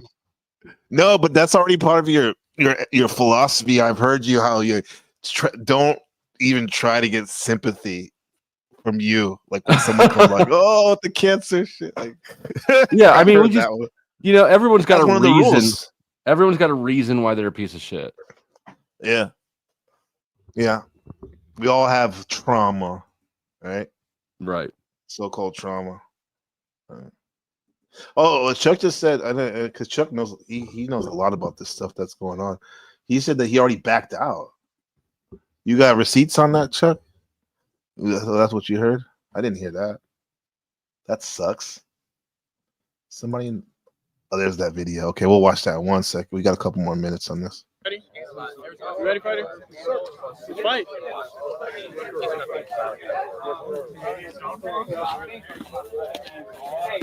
Yeah, Lindsay, we actually played the clip. I played the clip of when you first confronted him, Viking, about him and his relationship. Yeah, and then we moved on to last night when Dusty like kind of bitch slapped him digitally. But like nobody wants to give a fuck about your relationship. Okay, oh, here we go. We got the man, bro. Here we go. What's up, Dennison? What's up, bro? This thing on? Yeah, you this sound thing good. is on. It's on. Get you over there, bro. Get over there. I need to be between this. We're trying to get ready in the mode. Not that we want to fight or anything. So my point was that the talking point of that we live in a gynocentric society is exactly the same talking point as we live in a patriarchal society. So that perspective is feminism. It's just on the other side of it, right? You're just on a different team. But it's not reflective of reality, in which, we all have moms, daughters, wives, girlfriends. Society, reality is blended as far as sexes go. And to think that, there's any conspiracy to support one sex over the other is, I don't know, it's kind of wild. I think it's reflective of individuals' own perceived, like people project their own feelings of injustice or however onto the world around them, but it just doesn't seem reflective of reality. Wouldn't that go both ways, Dusty, though? And someone who doesn't believe that there's a gynocentric society? Reflective of the way you brought up all that? To the extent that we all use our own past experience to interpret the world, yes. But here, objectively, we can look at, say, family court is the poster child of gynocentrism. I'm doing air quotes. But if you dig into it, like look at the laws. Okay, are the laws written in a sexist way? No, not at all. All right, move on to the next thing. Is it implied in a sexist way? Well, mothers do tend to get custody more, but if you dig deeper, it's not because courts are biased, and actually frequently when dads do fight for custody, they've got a damn good chance of winning. So, yeah, Dennison, what I like the fact that even though you brought up the word gynocentrics, because I've only heard that in limited circles, bro. So, do you have thoughts, Dennison? He's muted. You're muted, Dennison. I mean, to use the same terminology, I'd say there's a conspiracy among the entire human race to be gynocentric. Wait. What? Yeah. Maybe not in the Muslim world, and I can only speak for the United States, really, but it does seem to be global, Western world. Yeah, wherever you go. Are you talking about like how men are more bitch made than ever? And I don't think the two things are, I think one is the result of the other. I mean, I was sort of suggesting that, hoping that you would take it and then explain the rest of it, because I actually don't have any idea what you're talking about. Just overall, women are valued more than men in society. And feminism, what we call feminism, the school of thought, has taken over academia. It's taken over the administrative process of academia. It's taken over our politics. Don't you think that the perspective of the world being man versus woman fundamentally is a feminist mindset, and that viewing the world in those terms is feminine? Like, I don't even see it as man versus woman, really. I just see it as feminist versus everyone else. And feminists definitely are misandrous, and they're definitely going after men. I think, like, feminists are, I would agree, but just in a similar sense as like men's rights, or what, red pill, whatever you want to call the pills, however you want to define it, right? There's small groups of each sex that thinks the other one is the enemy, and they're playing the same game. But I don't think it's representative of society at large. I can't put myself in that category. I don't think women are the enemy, and I think women ultimately will suffer more from this feminism than men will. I agree, actually. Could we also say that, like, even the men in power, particularly in business and in politics, they have maybe a feminist way of presenting their idea or their philosophy, embedded in their philosophy, a type of feminism? I think that if you look at the ideological reason for that government justifies existing at all, right? Because government is an organization that really runs a mafia business structure, which is you have to pay me or else we're going to fuck you up, and then you get the services that we tell you get, right? That only is allowed though because in theory they address issues that face society that private individuals are not able to resolve without that intervention. So with that in mind, it makes sense that government will constantly be looking for victims to justify its own expansion, because just, the fact that something's public instead of private doesn't negate the fact that people in control of those institutions are people, and people are expansive and want more influence and clout and all that stuff. So, yes, I think that there's an incentive structure within the nature of government that looks for victims, and women are more presentable victims needing the government protection than men. We have a hard time even seeing men as victims, period. Like, whenever men fuck up, it's their fault and they need to man up. And whenever women fuck up, it's men's fault and they need to man up. Maybe. I'll concede that. I'm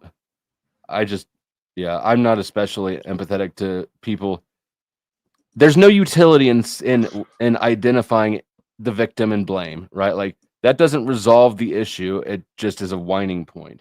So I don't see the utility in it unless it's just used as a diagnostic tool to then create an actual solution to a problem. I'd say it's both. First, you're given rights and permissions and privileges based upon your victim status. That's the way it works, and that's why more men are pretending to be women. And the other men who can't bring themselves to that are complaining about gynocentrism. And then I think also it's reality. Men are considered disposable now that women earn their own income and they don't need a man to take care of themselves and they can have the state protect them. They honestly act and believe as though men are useless and don't have any value anymore. Well, I think that's just society, right? Men treat women that way, women treat men that way at a surface level. Society doesn't give a fuck about anybody individually. No, I think women are lauded in society. They really? get special rights, special privileges, special consideration. Do you think that, let me figure out how to phrase this. So if you look at like the fact that only men get drafted to war, right? That's an example of that I hear talked about a lot. That is true that women don't have to register for the draft, right? That said, I, as a man, am perfectly happy with that because, I view it as in almost a possessive sense. There's something authoritative about saying this is my problem and I'm going to handle it, right? Like I don't know how to explain what I'm trying to explain. Very well. I don't live in that society anymore, though. If I try to take charge, accountability, responsibility, I get called names, I get accused of crimes, and I could find myself in trouble with the system. You know, growing up as a boy, I was encouraged. It's frowned upon to act like a boy, to talk like a boy, in public, especially in school. And we used to it's always kind of been a female dominated space in academia for young people. I wouldn't say for higher education. But now this particular brand of men are toxic and everything that's wrong with society, even the stuff that affects women, is still caused by men. That mindset is rampant in academia, and they basically teach our children to these ideals, even if they're not saying them out loud. And nowadays, they just flat out say it out loud. Do you think that society itself entirely as a system where you have cooperation and just the nature of having a society at all versus being an individual alone in the wild, society is a female structure or a feminine structure, and that it's the nature of it is to encourage cooperation and harmony. So no, I think that's just another example of how rampant misandry is. What is the very misandry? idea, male hatred, hating men. Because just the idea of harmony in society itself is considered a female trait. I mean, group cooperation versus individualism is, I don't think that's misandrous. I'm not saying individualism. I'm very individualistic. I love individualism, right? Like, I'm not using that as a derogatory word or in a derogatory way. I think that competition is masculine, right? But that is also adversarial in nature. Do you think a lot of these points of contention and stuff in general happen because of most people don't recognize or voice the fact that men and women are different, even though we're equally important? It's part of the. Part of it is partially because some people are arguing for that's the underlying facts driving their thoughts and their ideology. So I don't know if it's that implicit, but yeah, because that ideal is trying to be forced upon society, that is part of it. Yeah. And also, do you think because of the overcorrection of, feminism was at least first wave for sure, and second wave maybe, but I don't know about this third wave. But it was needed as a correct problems, right, in society. Yet, but it was going overboard, and this is why we have the overemphasis now. It seems like we're seeing people like Tate and them and. I don't think it's gone overboard. I think it was inevitable. You think so? No, I think women couldn't be kept being treated as children in society forever. Like, we just don't live in that world anymore. I think it's unfortunate that the CIA and the fascist corporations, used women as a way to double the workforce, and that's how we came upon this, forced kind of integration and push towards some kind of equality. At least from the feminist perspective, they would call this equality, which is hilarious. But no, I think it was inevitable, so it has to happen. And I wouldn't say it's gone too far, because I don't think we've gone far enough. I think women have a lot farther to go to find their place in society. So I want to just rest. I just want to just say checkmate. You're a feminist. Oh yeah, you said that earlier. What do you mean by that? Unpack that. I mean, he just explained it though, right? Like I view the whole. And I'm not saying Denizens Manosphere or Red. I don't think you identify that way. I had not identified you that way, but that perspective, however you define it, it's the same perspective as feminists. It's an adversarial between the sexes paradigm, and I just don't think it's representative of real life in society. I think that you can make it, you can abstract enough, and if you assign genders to values and to, you know, if you abstract far enough, you can make it fit. ATW. But America is feminist. We America live in a is feminist society. And now the numbers are starting to show it's gone so far in the other direction. Men are falling behind in every way. It just goes to show that, like, how powerful government can be as an influence on culture. And you don't really, there doesn't need to be like these hard line, black and white rules. Water tends to seek its lower level. And so you kind of just have to create some, you know, runoffs at the top of the system, and the top down effect is pretty apparent. So give me a specific example though. Like what is of how America is clearly feminist, and it's, you know, like, what are you looking at? Because if I look at family court, that's those trends in favor of the mother, even they're moving the other direction.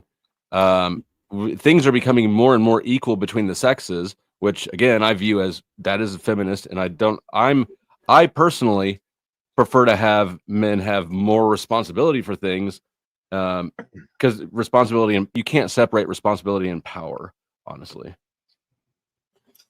I think, comparatively speaking, there's a rush toward egalitarianism in family court where custody is considered. And what that does is it just shows how fucked up it's been for the last 100 years.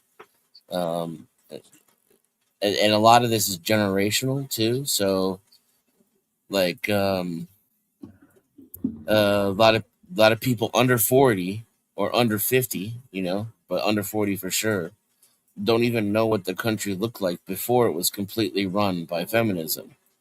I disagree that it was ever run by feminism. Like, you've got a few activist judges, but like, I don't know. I just don't agree that it's run by feminism. Also, to the question NPC brought up earlier, I think that first wave feminism was largely, and I wasn't there, so I don't know for sure. But if you take, for example, the claim that women weren't allowed to have bank accounts until such and such, well, that was basically, there was no law mandating or making it illegal to require a husband to be on an account.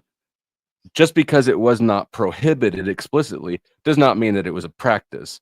And women in practice had been having bank accounts just like men for a long time. So this is kind of a rewriting of history or a non-issue where the government comes in after the fact and goes, "Oh, look, we're saving women." Well, no, you didn't really save women. This wasn't a problem. You're just patting yourself on the back for.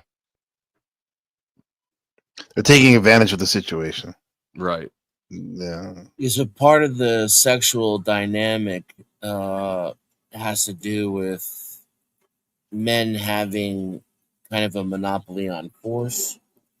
And so the state has, you know, growing into that role has changed that dynamic.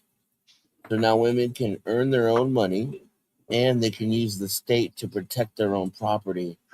They don't need a man for that. That has changed the nature of relationships between men and women. And I think we're going through growing pains as a result. Yeah, that's why they came up with that luxury item tag when I was saying that, kind of building off what you were saying, Denison. Yeah. I think it's a good thing that our relationships now are built off people wanting to be in relationships instead of just like, it's this, I'm married so I don't die. Hey, Dennis and Joe Cool OG has a comment. He says, "Am I wrong in thinking Dennison thinks women should be barefoot, pregnant, and do as told?" Yeah, I don't think I've ever said anything like that. I don't know where that comes from. What do you believe a woman's role is, or how she should act, in your opinion? I don't make that estimation. I'm not a woman. I don't claim to speak for them. Again, I come from this as a man living in a gynocentric society. Clearly, I've had to deal with the feminist state since I was born. So nothing's really going to change my mind on that. It would take. How have you had to deal with the feminist state? Well, like I said, again, just being a boy is already bad. Your behavior is toxic. The expectations of accountability and responsibility are higher on you from the moment you're born. And I don't know, if this is. It's obviously not true for everyone, but I come from maybe somewhat traditional family. My father was born during the Great Depression, and I was taught women are special. You're supposed to treat them, like literally you're supposed to give more privileges and consideration to women. And this is also codified in legislation as well. So not only told by our families that women are more important, by our own parents that women are more important, but also I don't have reproductive rights in this country. It's not even taken into consideration. My preferences aren't even taken into consideration. There's no special Title 12 legislation to protect my ability to compete in the marketplace or the workplace. And as a white male, I'm completely left out of the consideration altogether. I'm an oppressor, an invader, a colonist, and if I don't, and that's something to be proud of. Congratulations, sir, on conquering the world. And if I don't succeed in every single way that society deems a success, not even my own personal description of it, then I'm every kind of failure in the book, because just being born white and being born male means I should win at everything. So, and this, I think, is what I meant by I view that worldview as a projection of one's own feelings about their experience onto society at large. Of course. And I'm just telling you that those feelings are real because we live in a gynocentric feminist society. So what's an example of so reproductive rights? You mentioned that. I won't disagree. However, I don't know how there's no way that I can think of that you could make those any more equal, because how would you implement anything else if you got a woman that's pregnant, you got 9 months, where she's trying to make decisions, who knows who the dad is, like at some point we're restricted by the confines of what is possible in the nature of the world, and that is not a societal perspective, that is just imposed by nature.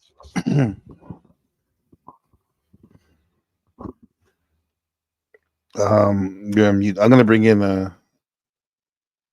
Caucasian Sass. What's up, man? I just wanted to pop in and have the conversation about the whole victimhood narrative, but I see that Dennis has discovered it. Well, pew. This is supposed to be a 1v1, so you can be there for support. However, No. you only can Jump in if Dennison or someone or Flo getting jumped or something. Women discovered the victimhood narrative first. You pointed that out as well. They actually utilized it, yoked it, and then charged straight to the top of the hill. How did they use it? By abusing men. Yes. So just so long we're in agreement, that's all I'm pointing out. Why does sometimes men just bringing up some of these issues? Like a lot of times, people they'll call them a victim when in fact they're just bringing it to the table. It's another example of gynocentrism. Well, I mean, It's literally the thing I'm talking about. Women can complain and use the state to get their way, and all men have to do is point out that it's happening, and they're victims and losers and incels and all the other things. Right. They Well, hate I mean, women. They think they should be barefoot and pregnant. I mean, I think they should be barefoot and pregnant too, but I don't. This is a beautiful thing. Have you ever experienced it? Right. I just because, well, for one, right now we're only talking. There's no women up here doing the thing. There's one in the chat. I like Pinot Noir, a little fruity like me. I see Denizen as a Riesling, a little dry, but interesting. All right, she's objectifying you, so and she's not even doing it successfully. Do you feel do you feel like she's assaulted your personhood by objectifying you as a wine? I mean, so here's the thing. I can never really feel that way because that's not how I operate. I will not be a victim, and I can't think like a victim. So I can't ever be victimized. Now, that doesn't mean that I can't point out every single time somebody robs me at gunpoint. As in, when you were a victim? I mean, if that's what you want to call it. There's this weird trend now that when someone fucks you over, if you talk about it or complain about it, you're making yourself a victim, and that's somehow you losing. So when someone victimizes you and you mention it, you are acknowledging the victimhood possibilities that exist. You don't necessarily have to submit to that, contextual framework. At this point, I don't even know what you're talking about because victim doesn't mean anything anymore. It's just a shame word. Which is more gynocentrism, by the way. I think a better analogy than getting robbed at gunpoint would be that you threw your wallet into the alley because you got scared. So I guess that's just an entire generation of men throwing their academic futures into the alley because we're in the same generation, and I'm disagreeing with you. You and I are not in the same generation. Are you old? And men are falling behind. They're losing. And it wasn't my generations that's losing. I did okay. I competed out there in a world where not only did I have to compete with women on an unfair level, but I also had to compete with immigrants on an unfair level, and I still won. I still made enough money to take care of myself, and I'm retired now, and I do whatever the fuck I want, whenever the fuck I want. But that doesn't change the fact that men are falling behind now. Not me, not my age group. Okay, let me take a different tack at this, if that's permissible. You're allowed. I think it's necessary at this point. Okay. Is it not possible post women's suffrage and the ability of women to inherit money and keep it might not have had a growing effect on the future economics of womanhood status? Might not have had. Can you say the question again? I didn't catch it. Let me try that again. All right. Pre-women's suffrage, women could inherit, but they typically inherited by way of brothers or male family members somewhere, mainly because it's easier to take stuff legally back then from a woman than it was from a man. You could just say they were hysterical and have them committed and then vibrated into oblivion. But that's not the landscape here. Which is a hilarious medical treatment. Right? How do you get that job?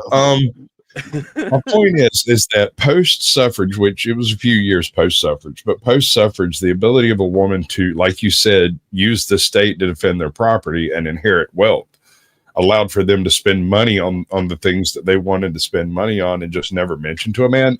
They didn't need a man for that type of stuff anymore. And so wouldn't there be sort of a paying it forward? It's like it's some kind of secret. No, I'm not saying it's a secret at all.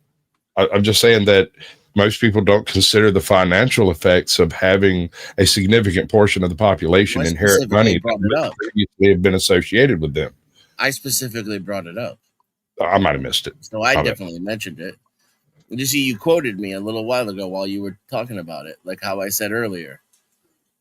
Women are afforded, I wouldn't call them rights because I don't believe in rights, but permissions and responsibilities that they didn't have before, and I think that was necessary and inevitable.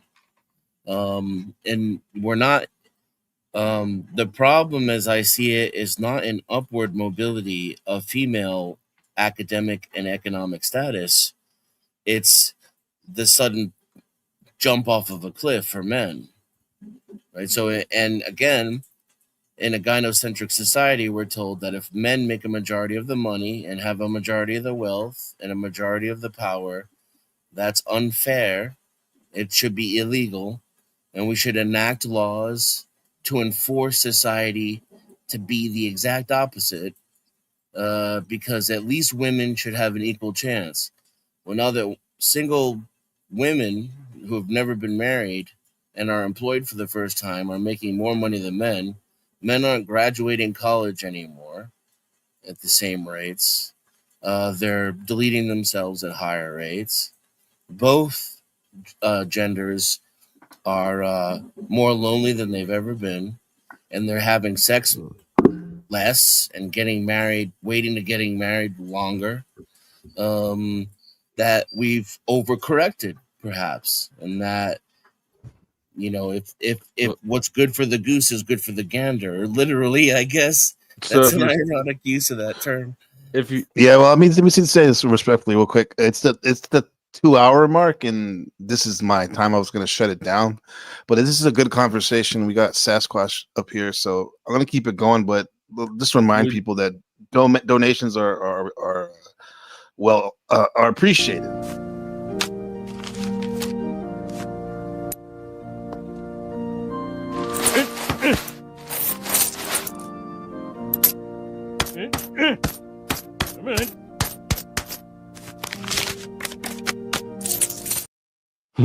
I mean, they're mandatory at this point, because if somebody doesn't know in 5 minutes, I'm going to drop out. So I'll take that initiative to just put the gun to your head out there as an audience. There you go. Hey, man. But You heard it, Jeff.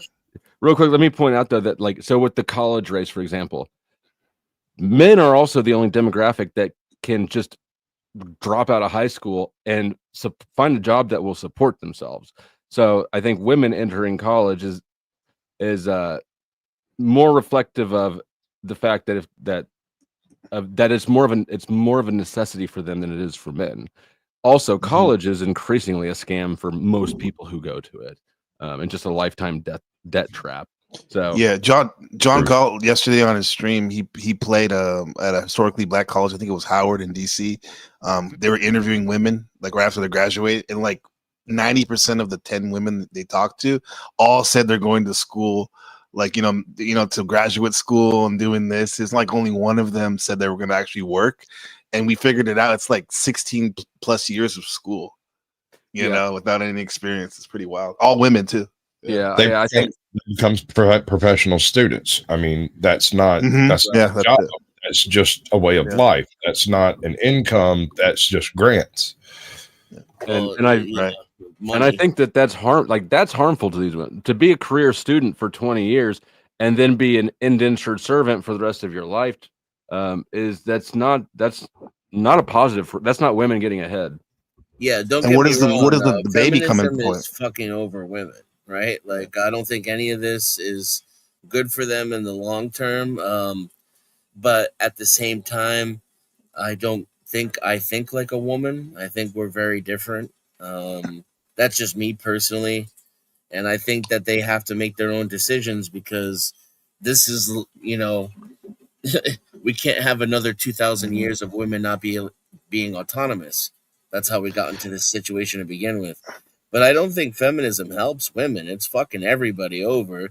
I just think men are the canary in the coal mine because they're the most disregarded in a gynocentric society. CA. I want to be cool and say the acronym CAS, Caucasian Sasquatch. You got a comment from Rude Cunt Crab. He said, "Sasquatch, I like you, but that's a stupid thing to say.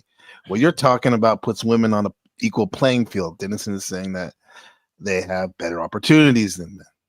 And I heard exactly what he said, and I was making a counterpoint to his point. I was trying to sort of demonstrate the lack of an even playing field by explaining one place where things became more equal, but it gave women more than men ever got from the ability, like simply inheritance. That one little detail. For years, at least in America, the inheritance thing was like, I mean, yeah, who you left your worldly goods to was pretty solid unless you left it to a woman, and then it became more of a suggestion to the court. Like, it wasn't legal. There was nothing legal about any of it. Men are just assholes, and they're like, well, women are silly and turn and, give it to women are silly though. Like, let's be real. Women are pretty. I'm not debating that point. I'm simply stating how things were actually played out. There were the laws that were on the books, which women could have inherited. There shouldn't have been an issue. But there was the tendency to shifting it to the nearest male heir, Right? Who would say? Good point. Who would say that Flo is like selfish and greedy? I mean, he's been helping me make money the last couple of days, thanks to Sasquatch. And you know him probably better than most of us. You and Joe, yeah. So thank you, Joe. Thank you, Chuck in Tennessee. Appreciate your generosity. That's not for me necessarily, but I'll take it. He doesn't want to see his the man. And now being a real man means being cucked. Like, the more you get cucked, the more of a real man you are. Like, I don't care how many guys you fucked before you met me. I don't care what your body count is. I don't care that it's not even my kids. I don't care that you don't respect me. Like, I'm just none of that has been.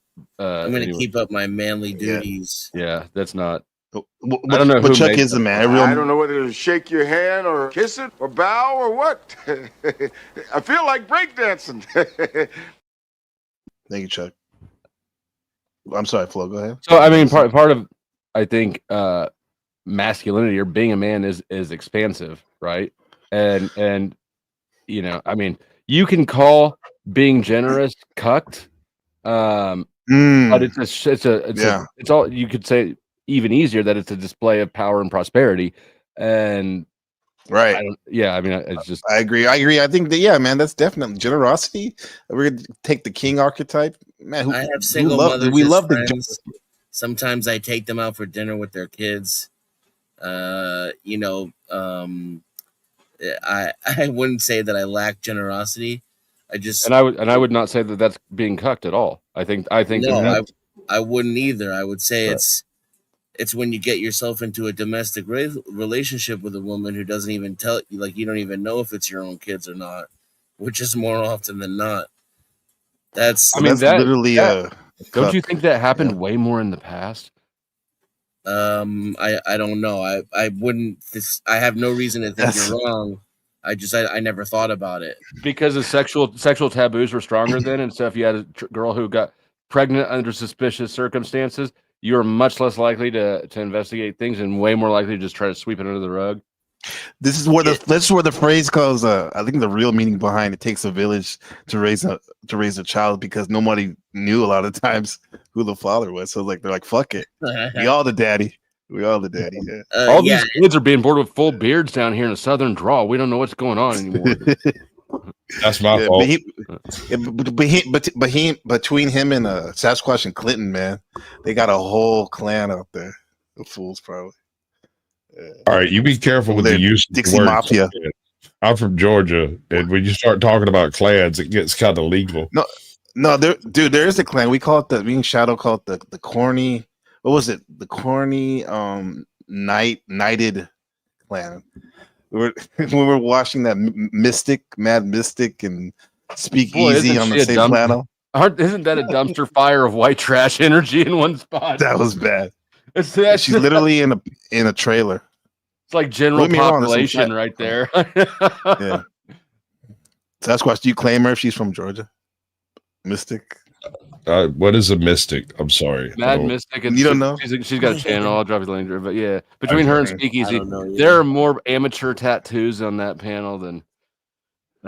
Yeah, dude. He got kind of pissed in the comments of that video, where I was like lightweight glazing him. All I said was, it sounds like everyone on this panel is like on medication because they sound like so tired.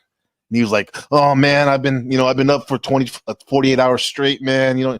Like that's wild. You saying that I'm on drugs or something like that? It's a joke, bro. There's a decent chance if they were in a single wide trailer that they were probably coming down from methamphetamines they couldn't afford anymore. I mean, I'm just that seems reasonable. in trailers. Drinking milk. That's not one of the things when people come down. They drink like for whatever reason milk helps them or something.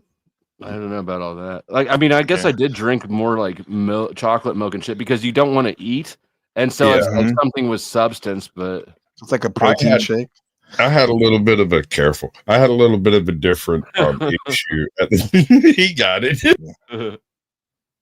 All right. You're fucking. When I was doing my whole powder issue, right? I was I had a bone spur that was growing like a cancer in my arm, and I had a craving for milk that was unending. I would wake up in the morning and drink a full tea glass full of milk, go eat breakfast with milk, drink chocolate milk off and on all day. When I get home, I might go to bed, sleep for a couple hours, wake up with a craving, and have to go to the store and get like a freaking liter of goddamn milk. The day I had that bone spur removed, all of that vanished. Your body had you right. We want that calcium, right? Brought me because I love milk. I've always loved milk. As long as she's known me. Right after the surgery, she brought in a thing of chocolate milk, set it on the table, and I looked over at it and asked if I could have some water. She was like, "Wait, you mean the clear stuff that comes out of the pipe?" Okay. Yeah. Do you think your drug foray had something to do with the bone spur growth? No. That thing had been there my whole life. It's actually a congenital defect that's been identified one time on an individual in what was the name of the island? You were abusing Viagra. It went to the wrong bone region. You got a boner. You're like I keep boner. taking these fucking pills and my dick is still soft. What's going on? Yeah, but this thing in my arm just will not go down. It had a curve too, right? No, it was like a Marlboro Red 100, man. It was that freaking long, sticking off the side of my arm. Hurt all the time. It was terrible. Yeah. So men are bad, women are good, or vice versa. Which one is it? Or men are bad. Men and women are both people. Everyone's people, and so then they're neither. Men and women are teammates properly, and the viewing the other as an adversary instead of a ally is a self-destructive perspective. Yeah. What do you say to that, Denison? Does that go along with your philosophy? Gynocentrism and feminism are no ally to any man in this country. As a man, I can only be Austin. What's up, man? Totally interested in my own self-interest and drizzle. That's my philosophy. If women can petition the government and society, complain about every little thing that they don't have equal to men, and blame men for it, and get special privileges, I don't see why men can't do the same thing. Advocate for themselves in a political society. Well, that goes full circle back around to the cucks of the universe, because we can't outvote the women and the cucks. Yes, absolutely. 100%. The cucks are the ones who do this. Most women don't even realize it's happening. And someone in the chat earlier said, so like you're saying women are kneecapping men. It's like, no, absolutely not. Simps are kneecapping men. Those turncoat ass simps. No, simps are dangerous though. Think about it, man. Like they make it tough. They're the type of people that enable that behavior and of women that are with somebody and they go out and cheat, and because that's a dangerous thing, bro. Have you ever you have a family real and quick? She brings my problem, dude. I've barely been talking, I bro. won't be able to. I won't be able to think of this otherwise, and I rarely ever say it out loud. Okay, real quick. There's always 5 people telling me how I'm wrong when I have these conversations, but like that adversarial shit Flo was talking about, That's 100% correct, Joe. My problem is that adversarial shit exists, was created by the government and the CIA and corporations, deliberately created by the CIA. Gloria Steinem, look it up.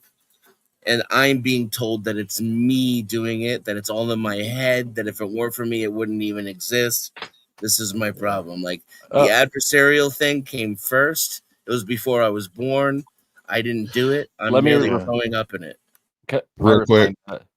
Because I don't know whose turn it is, but that's not the message I was trying to get across. It's technically my turn, but I'll give the floor to you.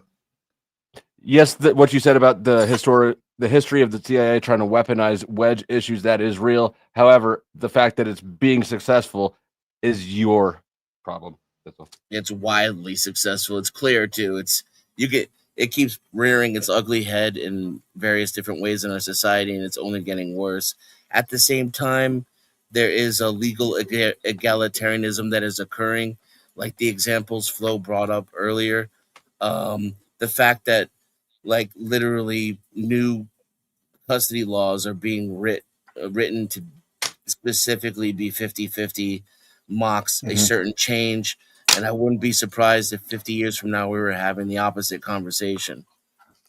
Yeah, we also got to remember too that we have Americans, a lot of us anyway. I won't speak for everyone. We have an American-centric way of looking at things, because over here in Asia, particularly in Taiwan, men get hooked up on terms of family court, big time. I know a lot of.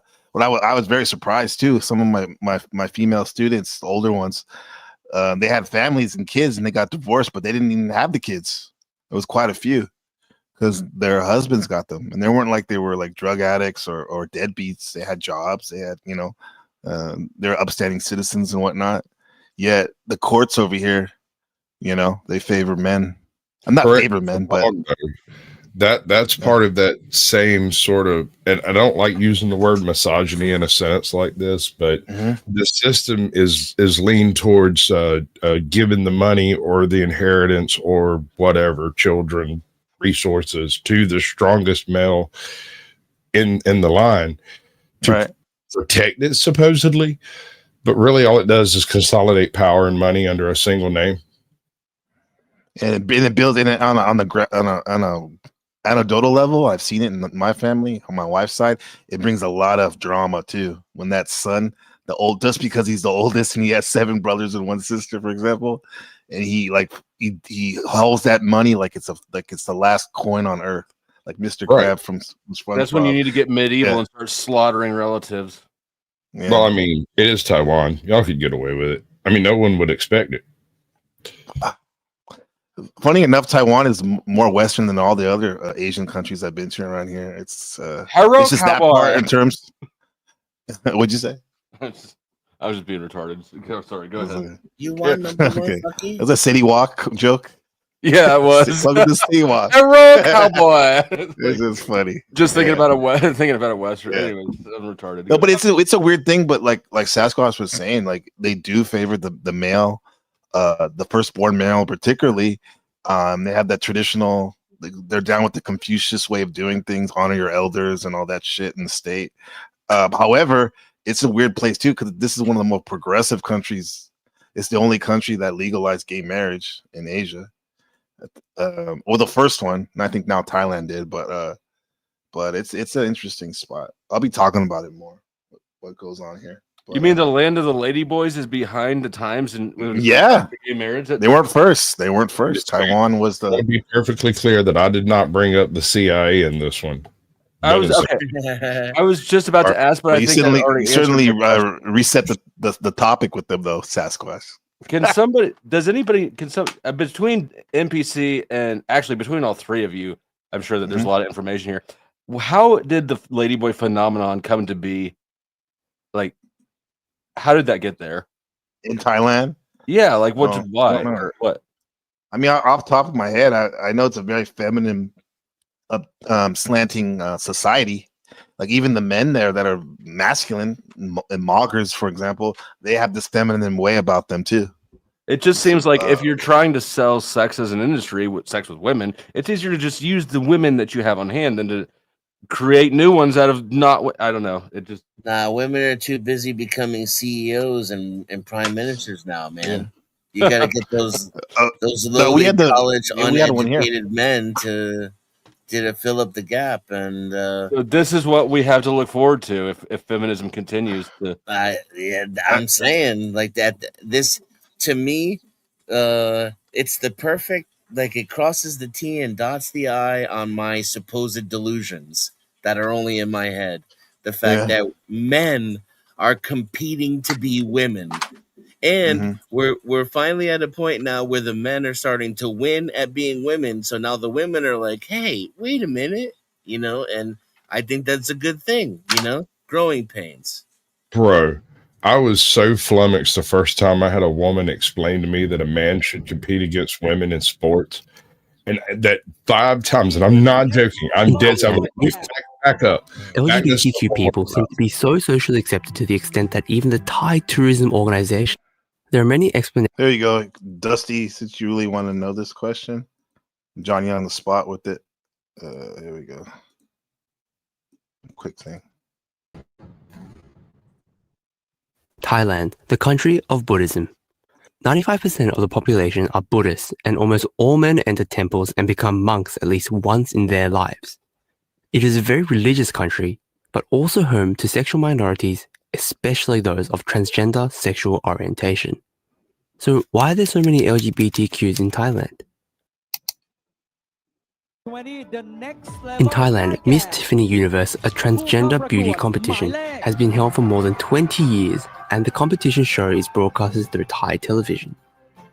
LGBTQ people seem to be so socially accepted to the extent that even the Thai tourism organization launched a campaign called Go Thai Be Free to attract LGBTQ tourists. Ironically, however, Thailand is a conservative country when it comes to sex.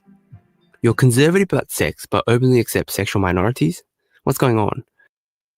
There are many explanations for this phenomenon, but understanding Thai's social climate seems to provide the most reasonable explanation.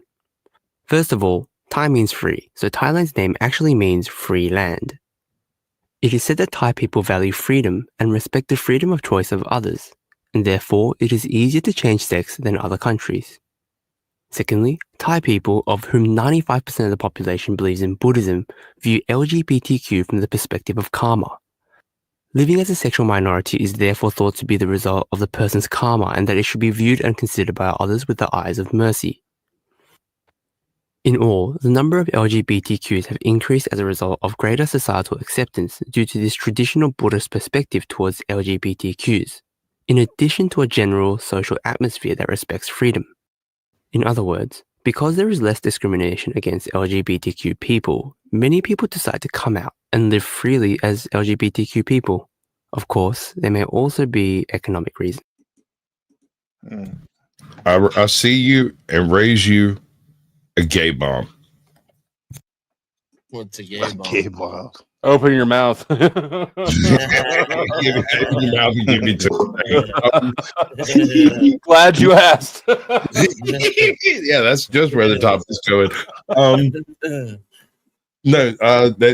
If you look around on YouTube, you can find some videos about it. There was a distinct effort, not only by the different intelligence agencies around the world, but also in like academia and the military, to attempt to feminize women, to see what circumstances and situations would have to occur in order to feminize the mental capacity of men.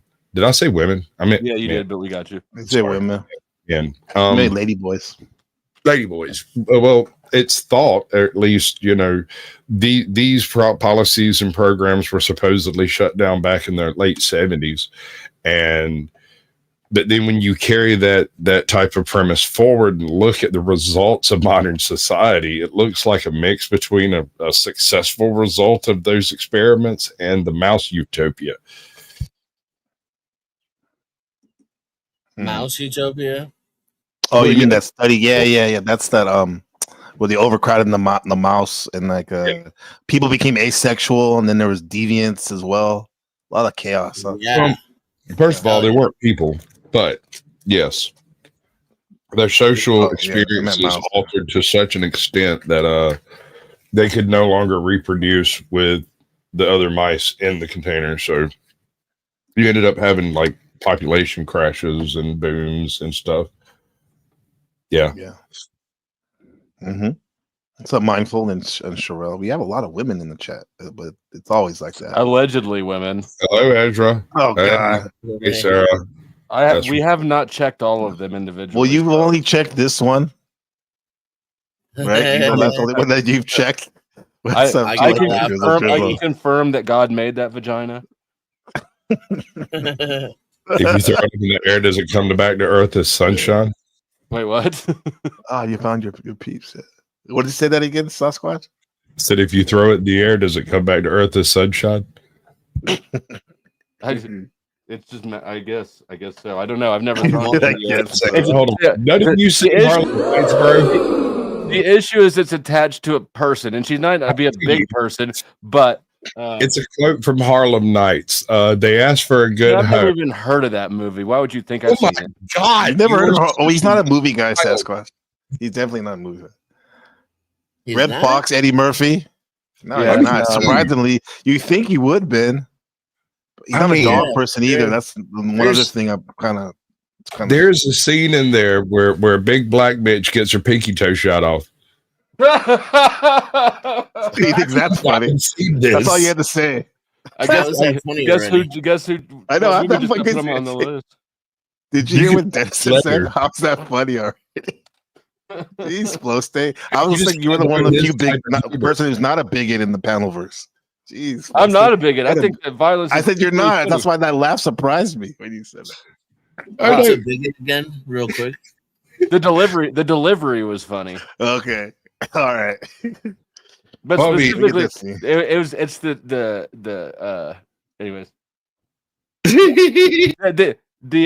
It goes along with what we're talking about. Yeah, like I was just thinking about how absurd this is. As soon as he touched her the first time, she went flying backwards, rolled over, and passed out for 20 seconds. But Denison, if we just fight the good fight in the future, we'll be able to beat the shit out of women, and no other men will intervene. That'll be the day.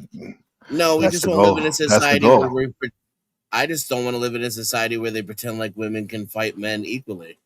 Not even in a comedy, in an Eddie Murphy comedy. I mean, here's the thing: if it were just in comedy, and this weren't a sad representation of what people actually believe in Congress, then sure, yeah. They're stupid though. Come on, man. Murphy, his Is brother. that Charlie? Let's see. Yeah, that was. That's Eddie Murphy's Oh, brother. Yeah, that's Charlie Murphy, right? They're all cleaned up. Damn, he's young as Yeah. fuck too. Yeah. Dude, Sasquatch, I just realized this is the wrong clip, but it's still funny. Eddie Murphy, he didn't get his origin from fucking Dr. Doolittle. This motherfucker was the real deal back in the day. Eddie Murphy Delirious, Eddie Murphy Raw. Yeah, Eddie Murphy, the character Eddie Murphy's playing, came into this mafioso type environment when he was a child. He has been aware that you don't call that motherfucker on nothing. He is not bluffing until you call him. Right? Yeah. And then it's not a bluff anymore. So when she's like, here it is right here, and he shoots that motherfucker off, that is exactly what you expect to happen. It is not subversion. It's exactly what the character would do. There's a similar scene in Belly where DMX is with those young cats and they're all drunk and high and they're fighting, and DMX easily could have squashed the beef because they look up to him. And the one guy said, like, okay, I'm here. Shoot me if you're gonna shoot me. He pulled the gun on him. And the kid looked at DMX and he just gave him the nod. Like, it's okay, just like those guys. And he shot him. But that was not a comedy, that was he killed him. He killed the dude. Play stupid games, get stupid prizes. Right? Dude, Did you say something like, you shot me in my pinky toe or something like that? Lady Dusty out there in the ether sphere, go get this movie, make him watch it. Like yeah, it's good. Give him some cereal, set him down with a couple of fucking ring dogs or something. I don't know. You're gonna have to Life is good. Life with Martin Lawrence. That's like a little newer. I don't know if you saw that one. That's like kind of like paying homage to Cool Hand Luke, right? Yeah, loosely. But the thing, all right, the reason I didn't like Life, like the movie, by that point in time, by the time you get around to that point in Martin Lawrence's career, Eddie Murphy's been playing the same role for 15 years, and Martin Lawrence has been playing the same role on like what 2 different series and 15 movies for 5 years. And so when you put them together, you kind of expect it to have like this metamorphic change to both of them because they're so funny and they do sort of different types of comedy. You'd figure it the chemistry up, right? And it just didn't. Like it was just them doing their bit with old prosthetics, right? Old people makeup, doing the same bits over and over again. I don't know. It's just I think that's the reason why I find that most super groups musically are disappointing, right? I don't know. Something about putting like something that works with something that works. The product is more likely to be something that doesn't really work than it is to be something that's earth-shatteringly phenomenal. But is that Can you describe a super group? You're talking about like who? Soto. Well, I'm trying to find somebody besides I can't think at all right now, actually. Audio Slave, I did not think was as good as either band that preceded it, like Soundgarden and Rage Against the Machine. I thought both of those original bands were better than the jointed. Oh, that's what that was. Then what came first? Obviously, their own bands. Soundgarden was. I'm sorry, Soundgarden frontman and the band from Rage Against the Machine formed Audio Slave after the original bands were done. Yeah. Well, I don't. I mean, the one thing, I'm more of the hip hop guy, even though I like rock music and stuff. An example is that it was that new group with Ice Cube, E40, and Too Short. They have like I haven't listened to one song. Or like look at Jurassic 5, right? Tupac was better as a solo artist than he is as a member of Jurassic 5. But that wasn't Tupac in there. That's the guy that looks like him. He wasn't in Jurassic 5. Tupac. Yeah, say what you want. I don't give a fuck. That's Tupac. That's that truther stuff, man.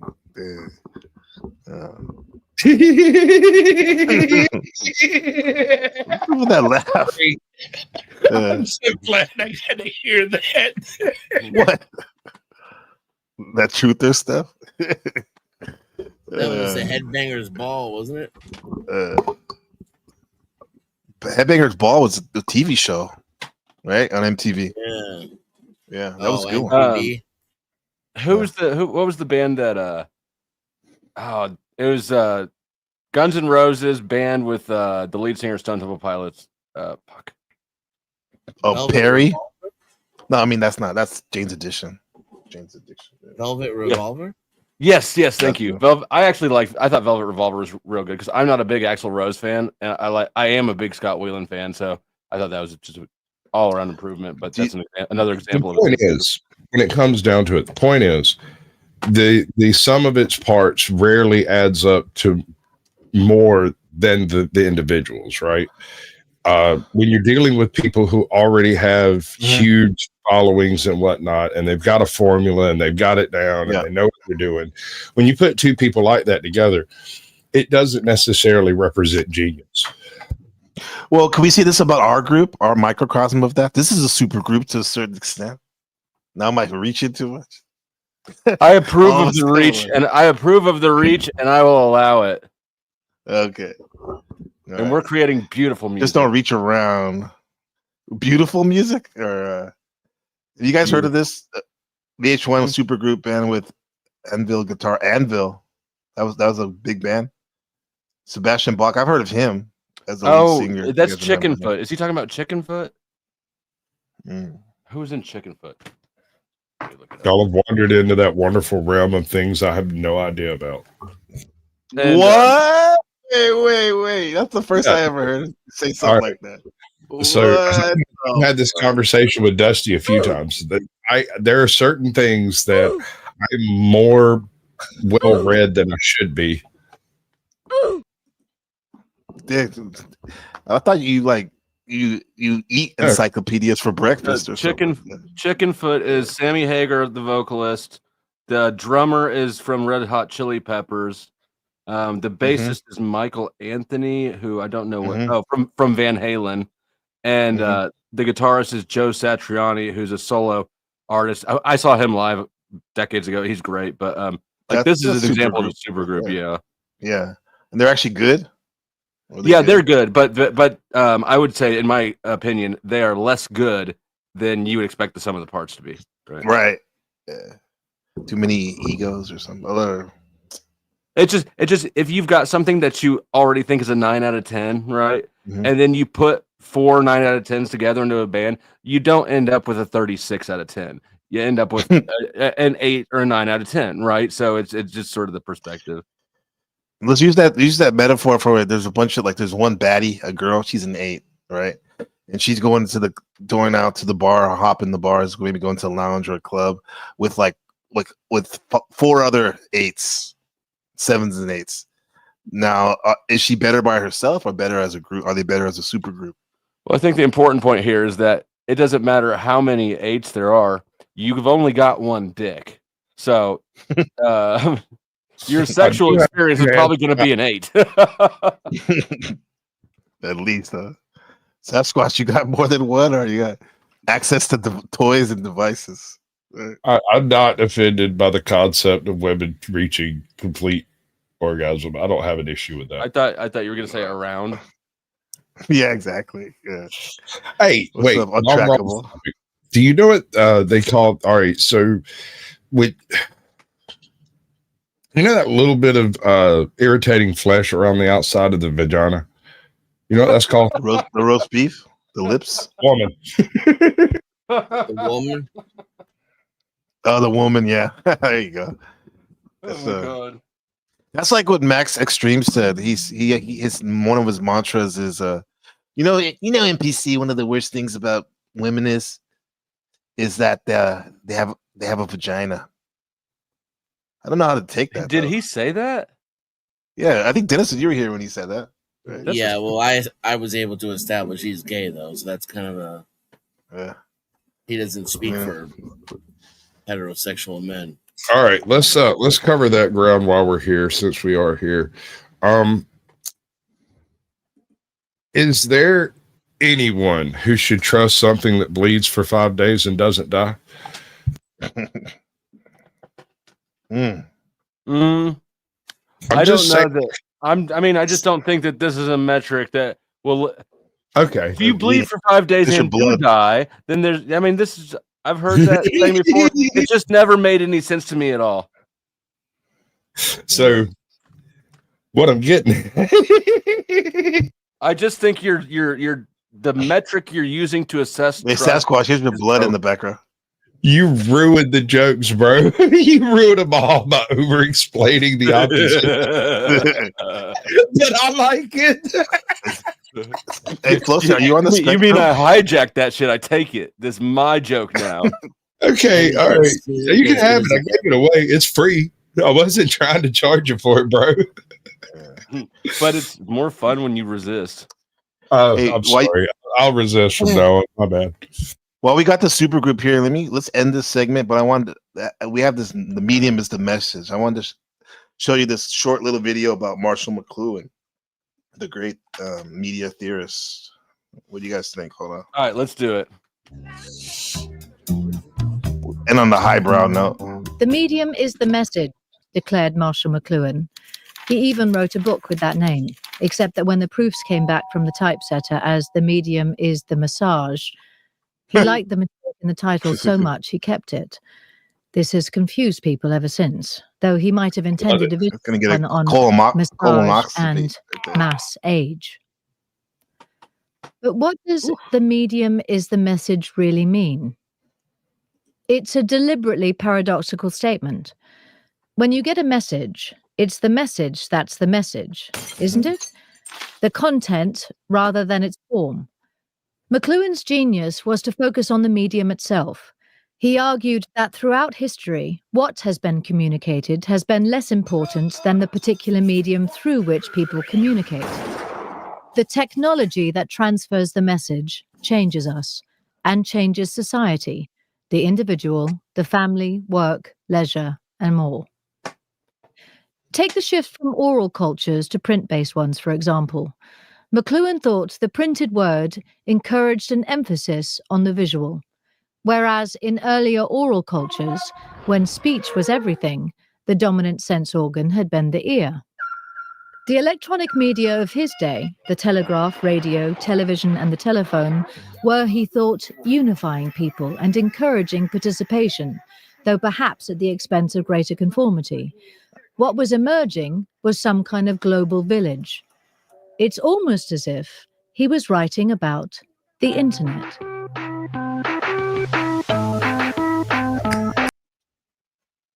Okay, so the global village concept doesn't allow for the existence of an equal number of AI bots to skew the results of any particular discussion.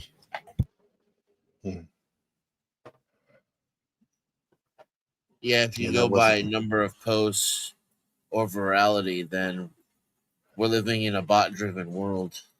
Absolutely. That's part of the reason I like live streams instead of, say, Twitter posts. Yeah, but I'm in AI, so you can't avoid it. You know what? I think you're saying that because I've probably said it before. I've said it about Sasquatch too. And you know what? Now that I think about it, I've never seen NPC the game's face. That might be the only face he has. All you motherfuckers are AI. We're chatbots. Chatbots talking to other chatbots. I have no, shown my one face. chatbot talking to itself. I've given away the game. Sounds like God, I've my shown friend. my face on YouTube before, and I've can you drop a link to that? Absolutely not. I mean, that's me behind there. Weak sauce. So NPC's saying basically saying he's naked under his clothes. Is that what you're saying? Yeah, that's it. It's there. It's in there. It's in there. Oh, okay, Charles, I get it. Dead internet theory, yeah, but it's not dead. It's now occupied by a artificial intelligence that escaped in the mid-50s or something. I don't know, dude. So is it dead if there's actually a ghost in the machine? What if we're the ghost in the machine? And the machine. I've considered that. I have, and you know, when I consider things, I sit down and thunk it out real hard. Bro, I'm sure that it's a wild experience when you consider things. Well, it might be that we don't even see the number of bots that are actually active, and that the likes and dislikes that occur are mostly driven by some unnamed entity in the internet, right? Yeah. So if that's the case, they may actually outnumber us rather than a 1-to-1 or 1-to-2. It might be like 3-to-1. But I had a friend, an acquaintance of mine back in the day. He said the same thing, but he was talking about people. He called them tulpas. He said, "How do we know that there's like at the time there's like 2 billion people walking around?" He's all I know. You know, all I know is what I see.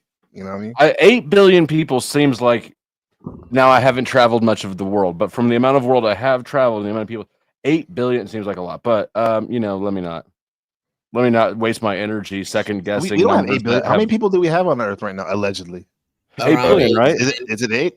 Well, now India recently updated its census data and admitted that they had been overestimating by some significant margin. Although, I told you. See, I knew what was up.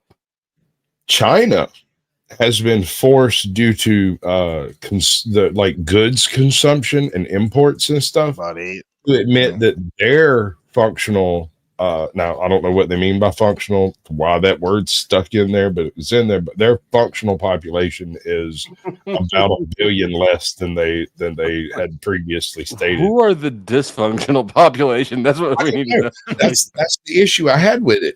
When I read the paper, they were like the functional population, and I'm like, what the fuck are you talking about? Not the Uyghurs? Like that's what I hear. I hear you othering certain people and saying they're not members of your population and therefore not counting them. Here's one of the dysfunctional. I just love breaking the emotions and the spirit of stupid people. When you break the mind, the body follows. That's why. When you own somebody's mind, their body follows. This dude is such a desperate loser. like how weak do you have to be to run around with a completely manufactured identity and all that animosity?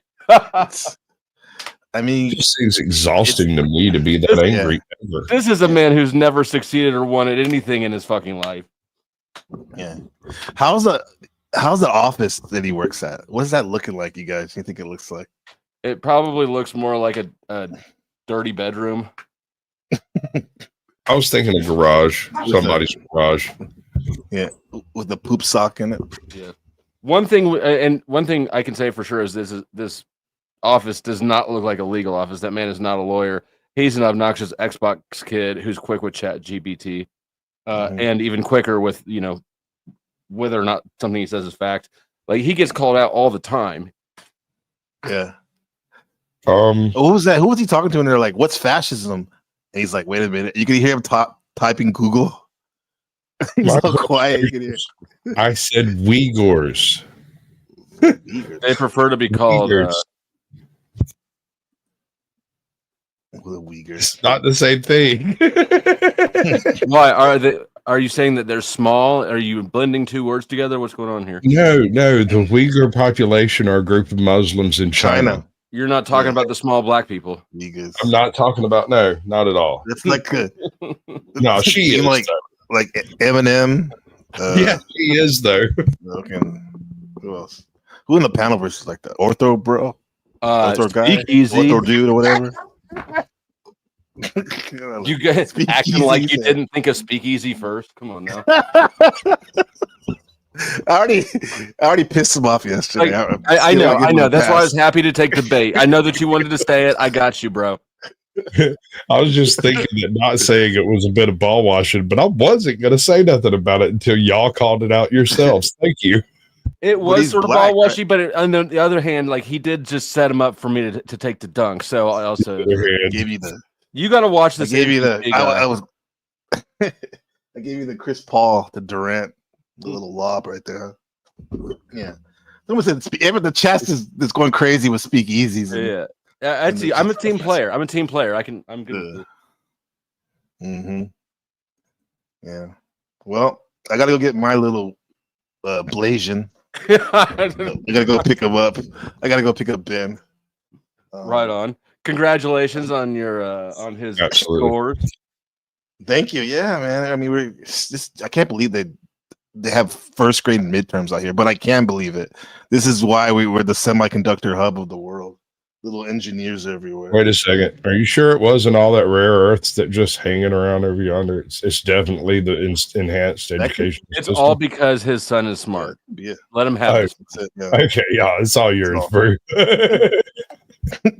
So I had to get with my wife, who her father was a biomedical engineer professor. So he already got the physical stuff from me. So I'm trying to even him out. Yeah. So his maternal grandpa helped engineer some of that non-functional population that they've got growing in labs over there in China. I got a question though. I mean, they wanted to recruit him. They wanted to recruit him. China did, but what do you want? What are you going to Taiwanese selling drugs? How do you deal with that? I mean, I'm gonna have him have a summer over there with Uncle Flow State. Set him straight. Hey, I can teach him what I know, but let me. I'm gonna tell him this. I'll be like, look, this industry does not have great retirement plans. You're gonna want to get out of it. So, I disagree. Yeah, it's an excellent retirement plan. You get 3 hots at the top for the rest of your life. Right, and you get to be a Bubba's bitch if you. Yeah. Jack moved in down with. He's out at Rose 777, the Panelverse Parasite. And so now, yeah, he hasn't streamed in a second. That's where he's at. She did stream earlier today, something about like with Talcott down at whatever, some part of New Orleans, wherever they're at. But she had, by the time I saw it was behind a membership wall. Yeah. And thanks for addressing that. I meant to bring that up, Lex, like about you were very worried about Talcott. I was kind of worried about him, and I'm like, it's actually kind of good. I get more views when he's not around. Talcott will out-survive all of us. I don't know why. Just my gut tells me that man has a survival. They call him a roach. Yeah, basically. I can tell you. Okay, just like you, Ezra. the reason you sense that about him is because of how long he sat in his little hermit crab house, right? Yeah, He with the dug love it hard on fireplace. that thing, bro. Yeah, he stayed there just as absolutely committed long as he could. I'm not saying it's a good thing. He's basically a squatter in his own place, but what can you do? No, not basically, literally. Yeah, literally, yes. And when you apply that type of grit and determination to virtually any other sphere, it generally equals success. But if you apply that level of grit and determination into converting people, it generally doesn't come across well. But look, he's a former postal worker, she says. All you have Oracle to says. do is find the right mushy brain person. And if you're going around with such a weird premise as secrets and like as he does, it's an automatic filtering tool. So what you're left with is the particularly mentally mushy segment of society. And all you just got to find one or two rich ones in there. Sure. And they're there in his chat. He just doesn't grift hard enough. Well, he doesn't do it appropriately. He preaches the concept of peace and love, and then gets angry at people who are honestly just trying to help. And like even me. But you have to consider that the problem might not be what he's saying. The problem is when he's saying that nobody's helping him. The problem might be that he hasn't found somebody who agrees that buys the whole fishing hook he's throwing out enough to then do what he says. Well, that's the thing, though. He doesn't get mad at you for not doing what he says. He gets mad at you for not doing something you did for someone else. Well, yeah, that too. But he literally says so multiple times. He says, "You're not listening to me. You're not listening to what I'm saying." Like, you know, which I think a lot of us have that to a certain extent. It's just that we don't voice it. So that's what he means is you're not accepting what I say. Most of the time, people are listening to him when he says that. With them. Or whatever they think. He knows what they think. Yeah. So if you can soften up that active listening and change it into just passive accepting, pretty good. I'm pretty sure I saw him do a show on that one day. I think I joined it because I thought it was such an intriguing concept. You were People trolling, are confused by their own thoughts. I mean, things like this. Yes. That's exactly the premise of the show. Yes. Right. Yeah. No. It's actually it's not even really veiled what he's doing, which is part of the beauty of it. And I enjoy it for what it is. But see, he's not interested in making, $10, $20 off of me to be entertaining. That's not a. Well, it's not, we can't be both. He needs a disciple. Who's going to volunteer? I mean, I've already baptized 2 people into my new cult with water, on screen. Shout out to have the same birthday as Pumpkin. You do have the same birthday as Osho. Do I? Yeah, I told you that, remember? I forgot about that. And my little brother has the cult of Silicon Valley investors. Shout out to Jordan out there. Yeah. But Ahimsa, so I think you are. You have it in you. Are you down with this, Ahimsa? With Jack T, she loves Jack Talcott. No. With my new trajectory is I might just need to full on embrace the cult thing. Sasquatch, you got to deal with your mom shit.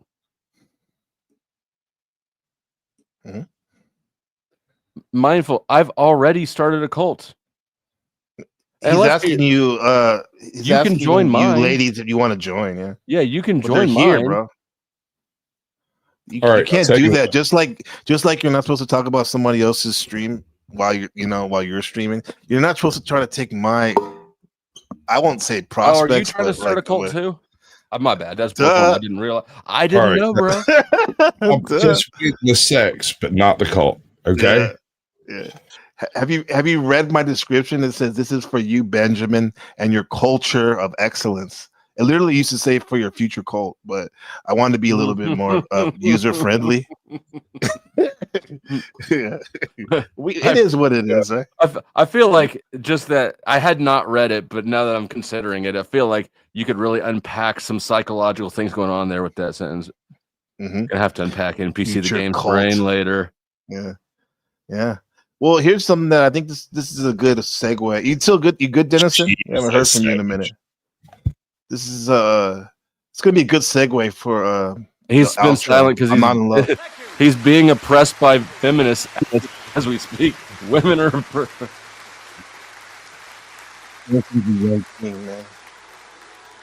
Here we go. I'm not in love. I appreciate you guys for coming through, bro. Yeah. I'll see you tomorrow, probably. It was a good talk. Yeah. I'm gonna go stream. I'm gonna stream later. Don't forget to mention me, Flowstick. I will mention you. No, in a good way. All right, Sasquatch, Dennison, Powder, Dusty the Pope. We'll see you next time. Peace. I'll be like, that dude's so gay. Fuck.